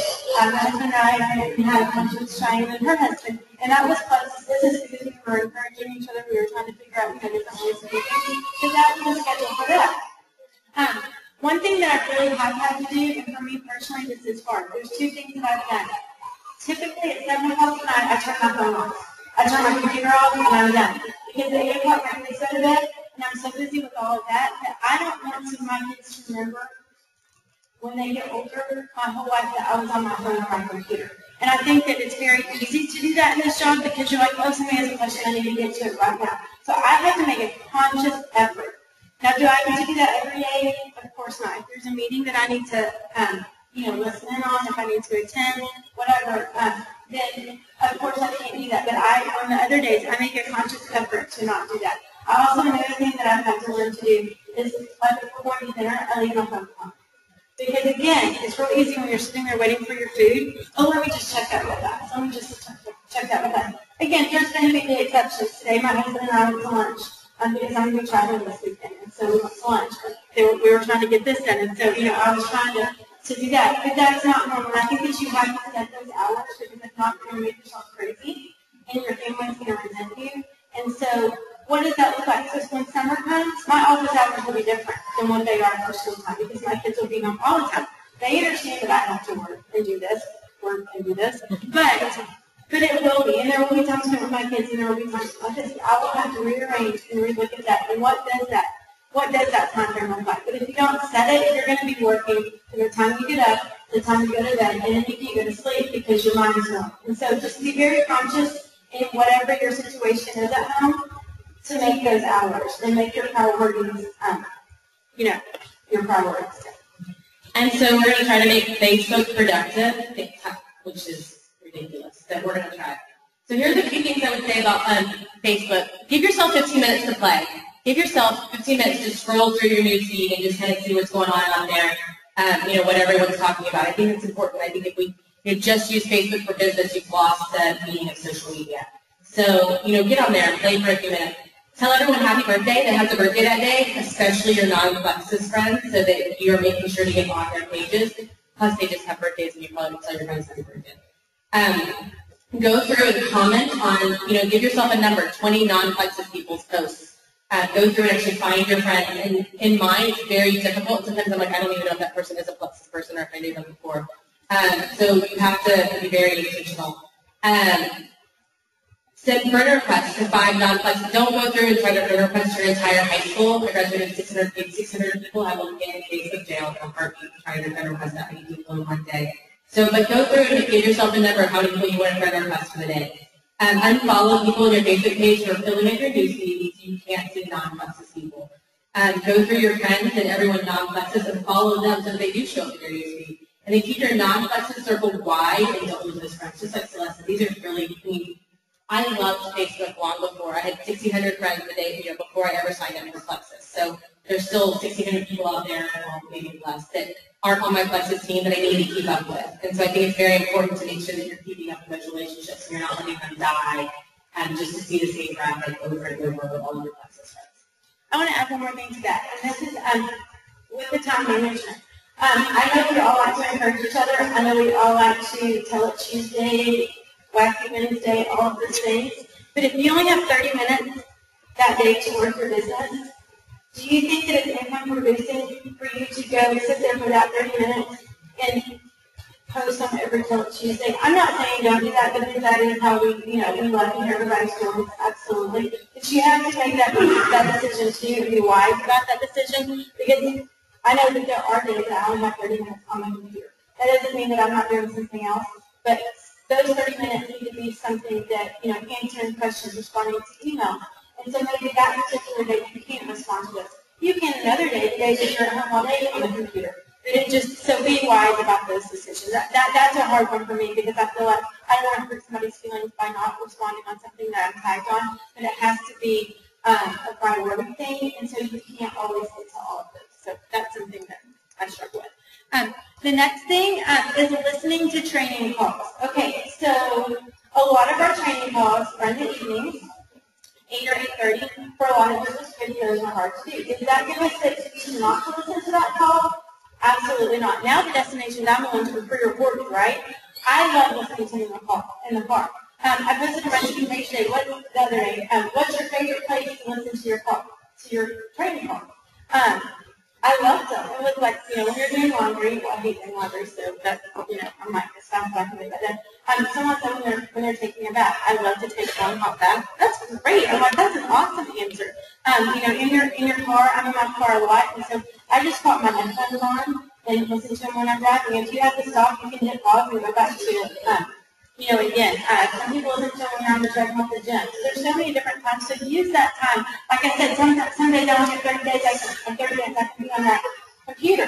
But that doesn't mean I don't have time to listen to a call later on in the day. And those are all income producing because you're learning and it's just using your time wisely.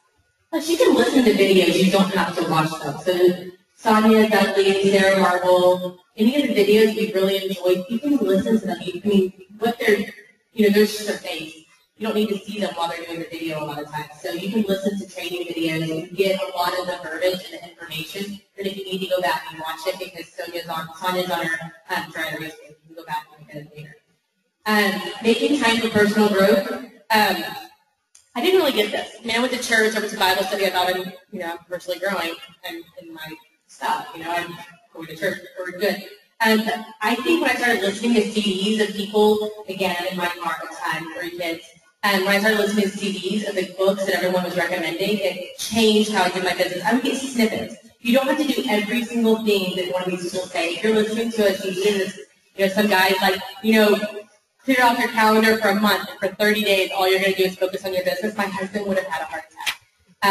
So I do not recommend, jotting it down and saying I have to do every single thing this person's doing. But you can listen to CDs, you can read, a chapter of a book, at night while you're in the bath, and and continue to grow every single day. If you think, I don't need personal growth yet because I'm not there, you're there. If you're here, you're there. You need to have personal growth. And the last thing we want to talk about is look for answers. I know sometimes it's so easy to email one of us and say, what's the answer to this? Okay, we don't mind helping you at all. But sometimes we can't respond. If I turn my phone on at 7 and you email me at 7:01, then I'm more than likely won't get back to you for 12 hours. Look in our files. Post that question to, if you have a team page, to do that, post that, somebody else can answer. Go to plexuspowertools.com. Almost every single thing that you need to send to a customer is on plexuspowertools.com. I know we talked about it earlier. It's $10 a year. It's amazing. PC keeps it up to date. I mean, something changes and he changes it like immediately. You can find documentaries. You can find anything that you need. I'm not saying don't ask us, because that's where we are here to help you. But sometimes we can't, and we do have life still, and so sometimes we can't get back to you. So don't waste time waiting for us. If you look for the answer and exhaust all that, then message us and we'll help you. But I'm saying sometimes that's wasting time because we can't get back to you immediately. And there are a ton of resources. Call us for service if it's during the day, and put out on the team page because sometimes somebody else may know the answer. So, anyways, those are just a few tips to help you all with your time management. So early on in my business, I was at a Germany concert with my husband. We're in the very front section, it's Germany, and they're like right there. We're like, oh my gosh, this playlist and everything. And then I get a message, and it goes like 3 months in, and I'm like, oh, they want Plexus. I respond immediately. I'm literally right there, it didn't spit on me, and I hit my phone screen, and I'm still texting the guy back. And then my husband looked at me, and this is so not politically correct, but he said, if they're overweight now, they're going to be overweight tomorrow. Put away your phone and enjoy the concert. So, it is what it is. Time management. You got to give time to your husband, you got to give time to your kids, but if you're unhealthy today, they're going to be unhealthy tomorrow. If they want Plexus today, they're going to want Plexus tomorrow, or this morning, this afternoon. You know what I mean? So it is. A lot of this is really about time management, and it's definitely doable with a full-time job. Doable with kids. We all have shown you that, but time management is very important. All right, next slide, please. All right, this is Sunny, Alicia, and Brittany. It's really small text, sorry. Okay. There's no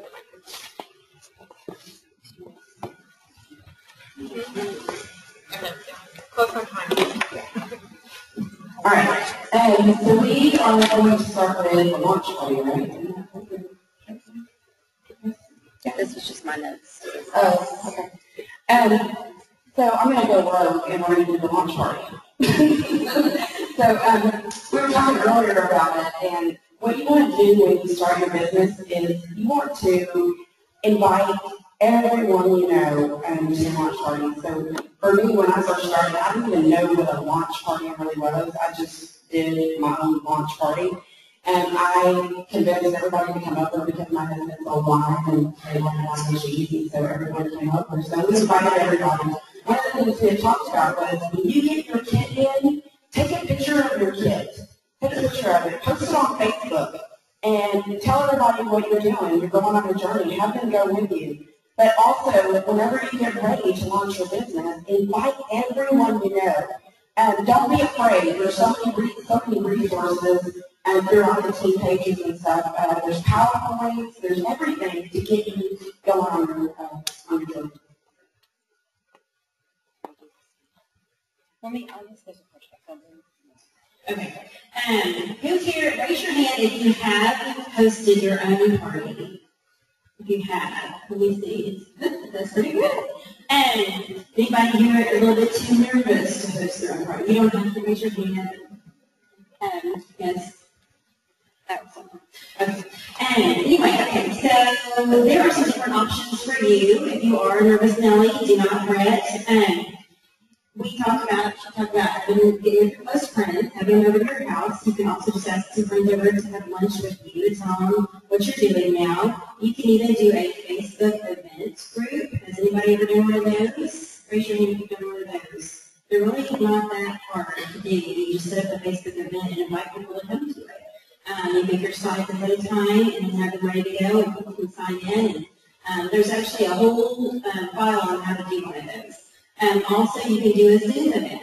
You don't even have to leave your house. If you've got people that you want to tell about your new business that live out of state, maybe, they're not going to be able to come to lunch. Maybe host one of those things. Or even a three-way call. Ease yourself into it, where you're telling people about what you're doing. And make it fun and show your passion and it won't matter more. Okay, real quick on how to do your own party or event, how to do your own event for those of you who have not done it. First thing to do is find a place. If you don't want to do that at your home, you can have that at your home when you're starting out, but find a place, you can have it at a restaurant. I did mine out of a restaurant. I went and talked to the manager. I said, is it okay if I have about 20, 30 people here, and it needs to have media capability? And they were, sure, I didn't have one place that told me no. But talk to the manager, make sure it has media capabilities. That's the first thing. Next thing is to do your, pick a date and a time, okay? So then you can advertise it.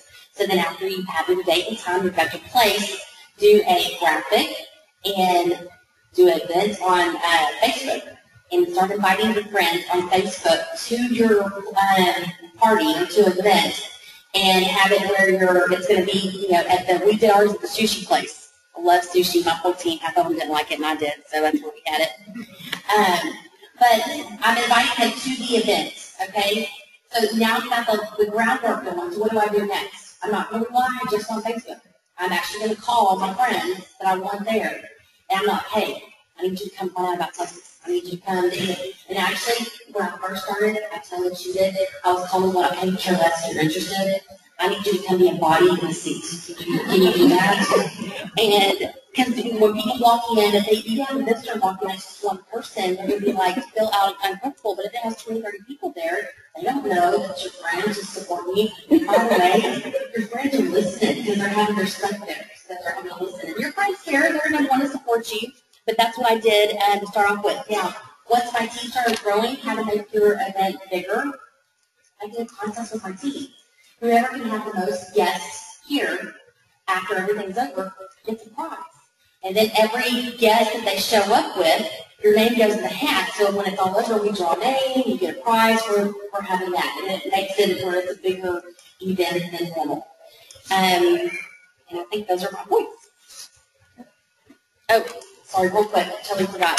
Set up the event also, door prizes to give away I've got to tell you several people on my team who want to see them sit there and they're supposed to be a Plexus. And I'm going to tell you, at least 5 or 6. Okay, God, if I am not to do Plexus, or if I'm to do Plexus, I will win the door prize. And sure enough, we would draw their name. I always have people tell me that. And so we always have door prizes still. Because if people tell me this, we always have door prizes. And have name tags. We always do have the product shown. What I have, they're all empty. It's my old pastels, and I just have a little basket with all empty product that they don't know that it's empty. It's show you the model faster than this is what it looks like. Then start on time and end on time. Those are my tips. Real quick, on your team page in the files, just so y'all know, you don't have to recreate the wheel. And there are PowerPoints back there that you can use when you're having a daily activity. And there's several different ones. There's one that's like based on what-if statements. There's another one that's the model word. There's so many different ones. So don't feel intimidated. There are resources for you. Yeah, great guys. That was really good info. Something else I want to piggyback on that. I want to throw out there to you guys that the very first event that I had was the first event that I've ever attended. Okay? There was no PowerPoint. I created it from scratch. I didn't have a team page. I just invited people. But I've never been to a meeting or an event. And I prefer the term event, just so you know when you're promoting these things. I think that party turns people off because they're used to Tupperware and stuff like that. And I think that meetings don't sound very fun. But I think an event is something that people are looking forward to. But I had my very first event having never been to one. And so if I could do it with no tools, with the videos that we have on the YouTube page, with all the tools that corporate gives us, that our team page gives us, all you have to do is be able to pull up a YouTube video and share your story. You share your story, you share the comp plan video, you share the product overview video, you talk about your favorite product, that's what just how opportunity meeting. You sprinkle in a few testimonials, you're rocking and rolling, you're good to go. So really easy to have an event nowadays with all the tools we have. Okay, next slide, please. All right, we're going to have to like literally fly through this. Do just one of you guys want to take it? Let's just get right there. You sure? All right. I'm going to let everybody go for a minute. Next. We want to get y'all out of here on time, so we're going to try really hard. Okay, how can I get my level one to do what I'm doing? This is important, so come on up. Duplication. So a lot of this has already been said. Oh, man. I totally, you said everything. I'm sorry. Go So we had all of these amazing tools to show you. Hey, Cheyenne worked all day long on this tool. Yeah. Isn't it beautiful? Love it. Really cute. It's the props that are really cute. It was her idea, and then she scratched it. So go ahead. Okay, we're going to be back because Mama Bear back here at Snapchat. Here's how the, okay, so we had this great presentation, and We were going to dance. freaking Brian over here basically stole our show, and that would be Andrea and Jennifer. Yeah, y'all totally took what we were going to say. Obviously, we didn't communicate very well. But duplication, I'm not even going to read that up there. I'm going to read off my list. I got it. Okay. All right. I really like what Rosie right there said about groups. Get a group page. It really is a great way to duplicate yourself. I totally agree. The next point that Go on. okay, you're leading. I'm just making sure. Lead by example. You want to be the leader that your team needs. I know in the beginning, I guess last year's convention, I think it was Sonia Dudley was up on stage and she made the comment, one of you could be up here too. And I looked at that and I said, absolutely not. And I think at that point, I just kind of stopped, just kind of checked out and I thought, I don't want to be a leader, I don't want to be up on that stage. What I didn't realize is it doesn't matter if you want to be up on that stage or not. Once you have a team under you, you are a leader. So be the best leader that you can be. And a team is only one other person, right, Roz? She's over there working with the team right now. Always remain positive. I know we've been at work, we've already talked about that, but if you're a negative Nelly, guess what? You're going to welcome negative Nellies into your life, and they're going to come with you, complaining on the back end, and you're going to have to deal with it. You don't want to, so don't even put it out there. If they just feel like you're going to shut down any negativity, they're not going to bring it to you. They're going to go bring it to somebody else who's going to listen to them. So, the girls back there, no negativity for you. Right? Ready? I want to say something about that real fast. There's a difference between being negative and having a true concern about something. And I think it's very important for you to go to your upline with that. Don't go to your downline. They don't need to hear all of your, struggles. Yes, all of your struggles. That needs to go to your upline. Or right, if you're going to come to us with something, right? I am a big believer in if you have a problem, have a solution. Absolutely. If you really genuinely don't have a solution, I will help you find one. And I love to hear your problems, and I really like your solutions. Thank you, Jill. Yeah. I know I can feel them working out. My husband's talking about it. Make sure you're encouraging to your team. Like, what Natalie was saying. If they have a problem, help them figure out a solution if they can't do it on their own. Be encouraging. Really pump your team up. Don't just drag them down. And with that, if you can figure out the love language, I don't know if any of y'all are familiar with love language, but there's 5 of them, you're running them off of it. But there's physical touch, and you do not have to do that if you don't want to. There's words of affirmation. There's gifts. I do really well with gifts. I do really well with gifts. Really well with gifts. Time, and what's the fifth one? Thank you. I love y'all. Y'all are awesome. Okay, so those 5 things, if you can kind of tap into what your love language is, you're on. I mean, if you can focus in, if they love to have time with you, I like to go lunches too, then that's going to be great. They're going to enjoy that time with you. If they are one of those and it's words of affirmation, when they send you a text and say, hey, Canadian rockin', should I never love the one, it works really well too. Clearly, I'm all 5 of them. I'm all 5 of them, but we're not talking about me. So I think if you can just figure out their love language and tap into that, then they're willing to duplicate anything you're doing. Absolutely. Okay. Right. And then our last one, don't expect something from them that you're not willing to do yourself. I started a challenge page, an Emerald challenge page for some of our ambassadors, and it's really stretched me too. And some of those challenges that I put on there, I thought, oh, I really don't want to do this, but it helped me step out of my comfort zone because if I'm asking my team to do it, I need to be doing it as well. Oh, and I added you. Oh, you didn't think Yeah, I wanted to steal the show. So here we go. I think it's really important to continue to go silver every month. We want our team to go silver every month. We need to be doing it too. And then they're going to duplicate that. They're going to lead by example. Share the information that you get. Share it with your team. Don't just keep that for yourself. Share those nuggets of information that can help your team members grow. Even if you think it's really, really small, it's probably not small to them, okay? Like having an emerald line, when you become emerald, there's an emerald line. It's a big deal, guys.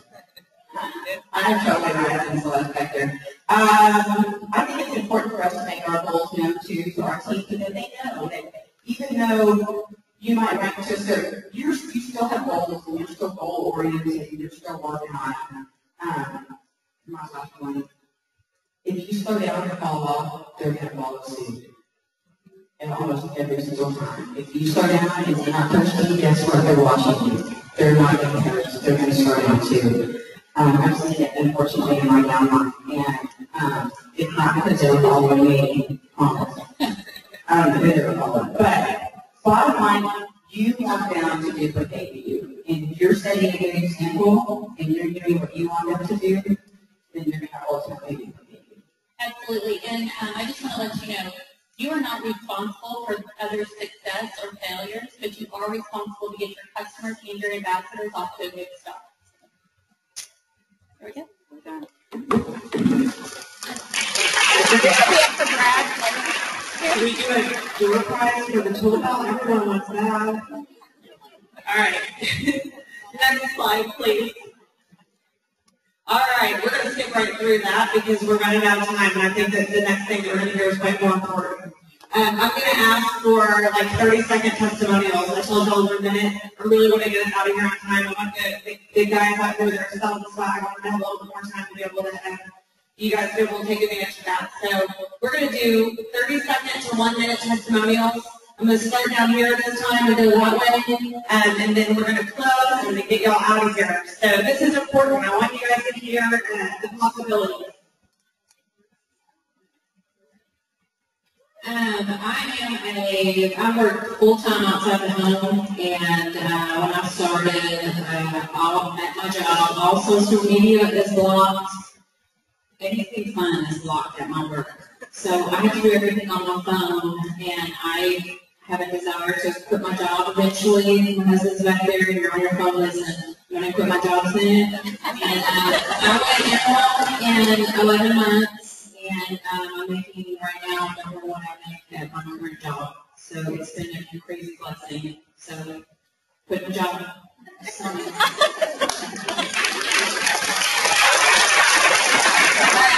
I have some speech all laid out for them, but I just wanted to do this real quick.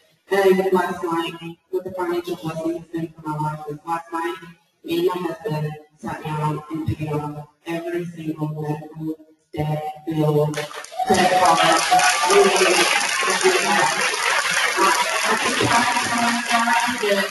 this has been the biggest blessing. I didn't think I needed Plexus. I thought we did okay. But this has been the biggest lesson in our lives, and so that anybody can do is I can know that anybody can do. How many teachers are here tonight? Yeah. There's nobody more miserable on the planet than teachers. It really is. I was a teacher. I went enrolled in 6 months. And yeah, crazy.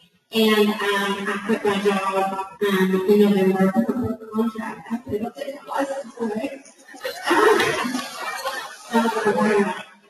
All I have to say is in 6 months I went from being part of 99% to part of 1%. So like I said, I have a professional advanced degree. I own a private practice with 15 employees. And time in the chair for me is money, and I work a lot, and I've been a workaholic for a long time. And I guess the biggest thing Plexus has brought out is just a break. And I can cry, I don't know. Just wanting to be home with my kids, just wanting a chance to back off, wanting a chance to have some leeway, and constantly feeling that guilt. So I make more with Plexus right now. I mean, almost double what I make in a very successful private practice. And the biggest thing is I love what I do, but man, one way to kill loving what you do is to do 2 hands to it. So that's what I've been doing. I'm not going to do that anymore. I get to hold on to my dream, but I get to let go of a lot of guilt about that.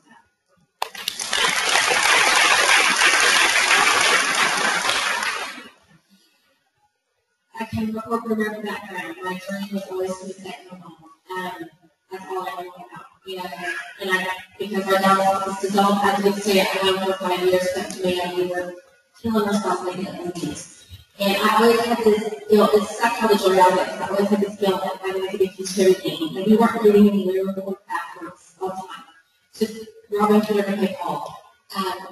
Plexus came into my life where I was working part-time in church ministry, and I can't even tell you guys, I mean, in 5 months, I was making in 1 week what I was making in a month with church, and I have been able just to feel communications again, to catch up, to those are college kids' college friends. We have made it anyway for the first time ever, and it's just breathing room. And I'm going to stay at home full time, Plexus full time. And it's just, we're fine. I've been telling my kids we're going to Disney World since 2006. We're finally going to do it. I think it was a little different. I was a stay-at-home mom before. We were perfectly fine. I didn't need a job. I didn't want a job. And I didn't really want to do anything except get to play and pick up my kids with my every day. And this came along, and I got to dream a little bit. I got to have somebody to challenge me during the day while my kids were at school. I got to kind of get competitive with myself and see what I could do. And I went in and 5 months, it was crazy. And in doing that, I learned so much about myself, just doing it so fast. But what's interesting is we get to dream bigger than we dreamed before. I think there's a lot of margin. We left a lot of margin in our life when it comes to having savings. And that's a lot of fun, except to be able to spend any of it. So, we're now going to dream. Our oldest is handicapped in a wheelchair, and we are talking about right now buying property and building a house from scratch. It's completely handicap accessible. And before we thought, how are we ever going to modify our house to fit her? So it just allows you to dream bigger than you really ever thought, even on this year before.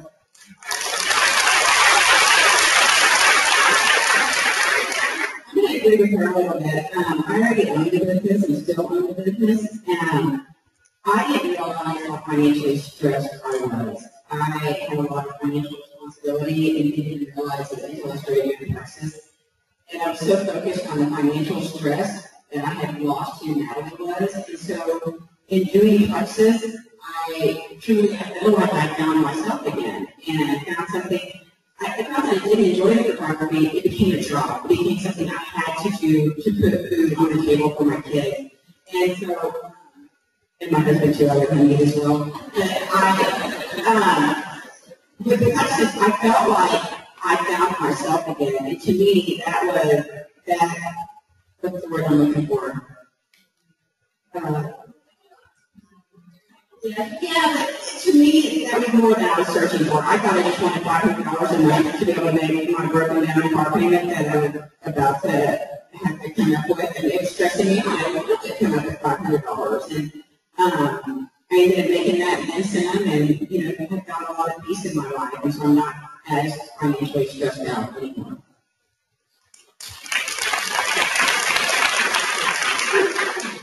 When I started my Plexus journey, my husband and I struggled to make ends meet. I had both my kids in a private school. We sacrificed a lot to do that. We couldn't afford it, so I had to work for the school to be able to afford it. I have a son who is high functioning on the autism spectrum, and I couldn't afford therapy for him. He was my original life. When I did start Plexus, my very first month I made $1,200, was able to pay for his therapy in cash, and then therefore, working full time, I went emerald in 9 months, I went down in 14 months. What freedom I have now is almost immeasurable. It's financial freedom I never thought our family would ever have. What Andrea said, I'm able to dream bigger than I ever imagined I could. You know, my husband and I would always talk about one day, you know, could we ever do X, Y, and Z? We wouldn't even talk about it because we knew that in our world or in our situation that could never happen. And now we can. Currently, my salary I take home is 6 times what I was making as a director of advertising at an advertising agency in Dallas. It's been just unbelievable, and anyone can do it on it.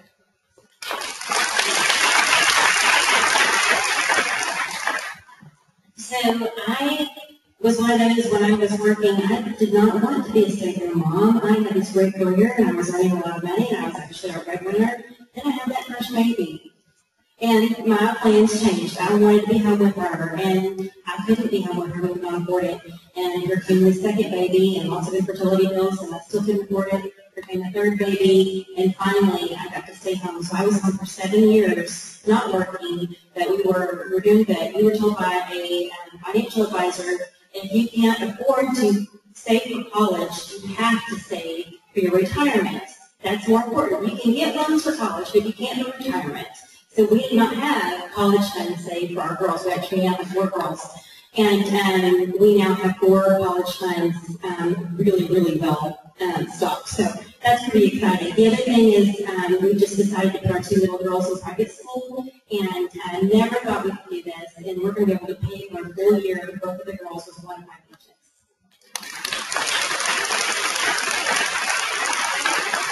My Plexus journey actually started, my best friend Randy Spalding, a lot of you guys know her, we've been best friends since 8th grade. She's about to be Anderson in about 15 hours. So anyway, she approached me with the product, and I took the product, I sent her several customers, and all the while she was very sweet and very persistent about, okay, you really could be doing this yourself as a business. Well, finally I caught on and things started moving, and then I found myself a single mother with 2 boys on a teacher's salary. I was a teacher. And, you know, no extra income, not even a lot, none, not even a little bit. So I prayed, and this business kept building and growing. And I now make 4 times what I did teaching. I retired from teaching at the end of last year. And I want you guys to know I built my business in the midst of a very difficult divorce. My mother dying from a very long illness, and a position in an area that I was not happy in. I love teaching, but not this particular situation. So it can be done. It can be done no matter what you have going on in your life. Your why has to be big enough. Your why has to be really big. And so my why was big. It was a little bit of extra money at first, and then I was a single mom. So your why is going to change. It's going to evolve. But it just has to be big enough for you. And I promise you it can be done. If I can do it, any of you can do it. I'm telling you.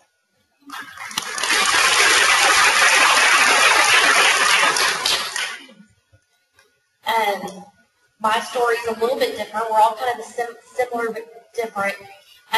Mine goes to when you start your business, All of y'all are ambassadors. Don't wait. Jump in with both feet. You should never know where your holes. I'm not going to cry. It's not going to happen. I signed up 18 months ago.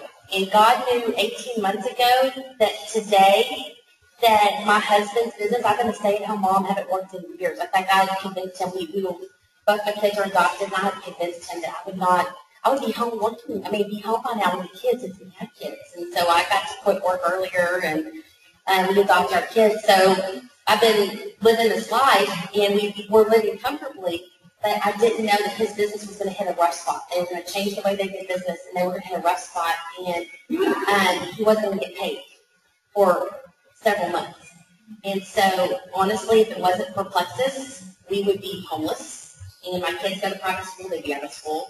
But it's been a long road, and I'm so grateful that I jumped in with both feet and just went with it because God knew. God knew that this was my safety net, and He was going to need it. So you never know what life is going to throw you next month, 6 months from now, what's going to happen. Build that foundation now because plan B could be plan A.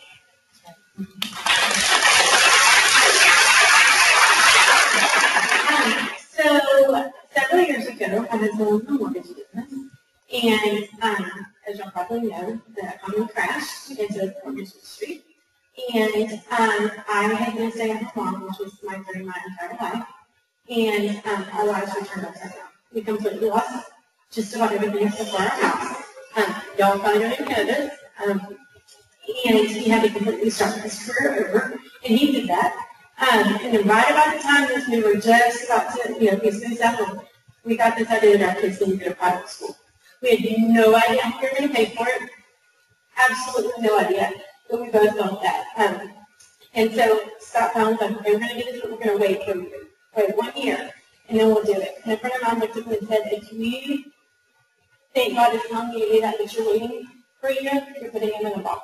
So we were like, yes, after the heart. So we decided to look at schools, and we picked McKinney Christian Academy, which is where several of these friends are from. Totally wrong financial aid for the first 2 years, but I was working all kinds of small jobs to, help pay for that. Long story, anyways, but I've always been a believer, and if God is telling you to do something, then He's going to provide that. And so, this is our third year in private school. We paid a check 1 month of my salary paid for both my boys in private school. No financial aid or anything. My husband has not had a job since November, and I'm very nerve-wracking, but just his stuff went on, and he was like, I'm done. Some medical stuff, and some things that were done. And God has provided, and He continues to provide. And I say, the inside of me says, what if? And Cheyenne said one day, she said, but what if Plexus is all that you need? And so now my husband is looking into another opportunity, investment, and where he can reach people and be a ministry to people. And so he's not working and traveling all the time, which he loves doing, and now we get him home. So anyway, I just want to say, I give God all the glory. I was a skeptic. I wasn't going to do this. I didn't want to sell it. I didn't even think it was going to work. But if I could do it, working all the different jobs, it's amazing. It is absolutely amazing. So anyway.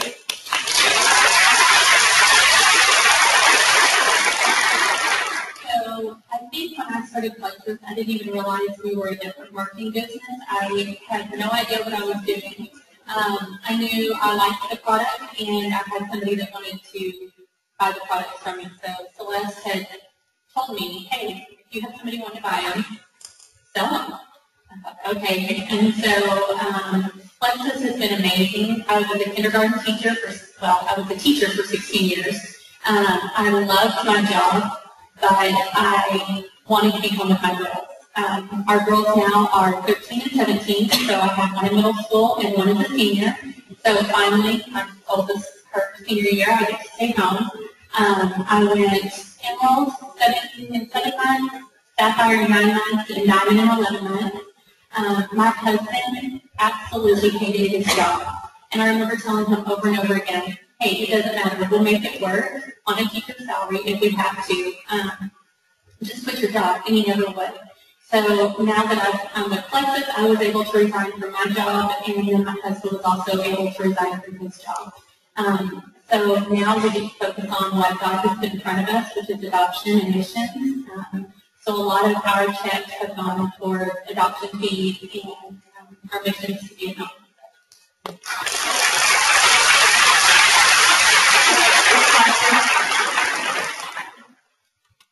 Okay, so I'm going to wrap it up. We can keep going, but I wanted you to hear the financial testimonies because it's hugely important. We know our products work.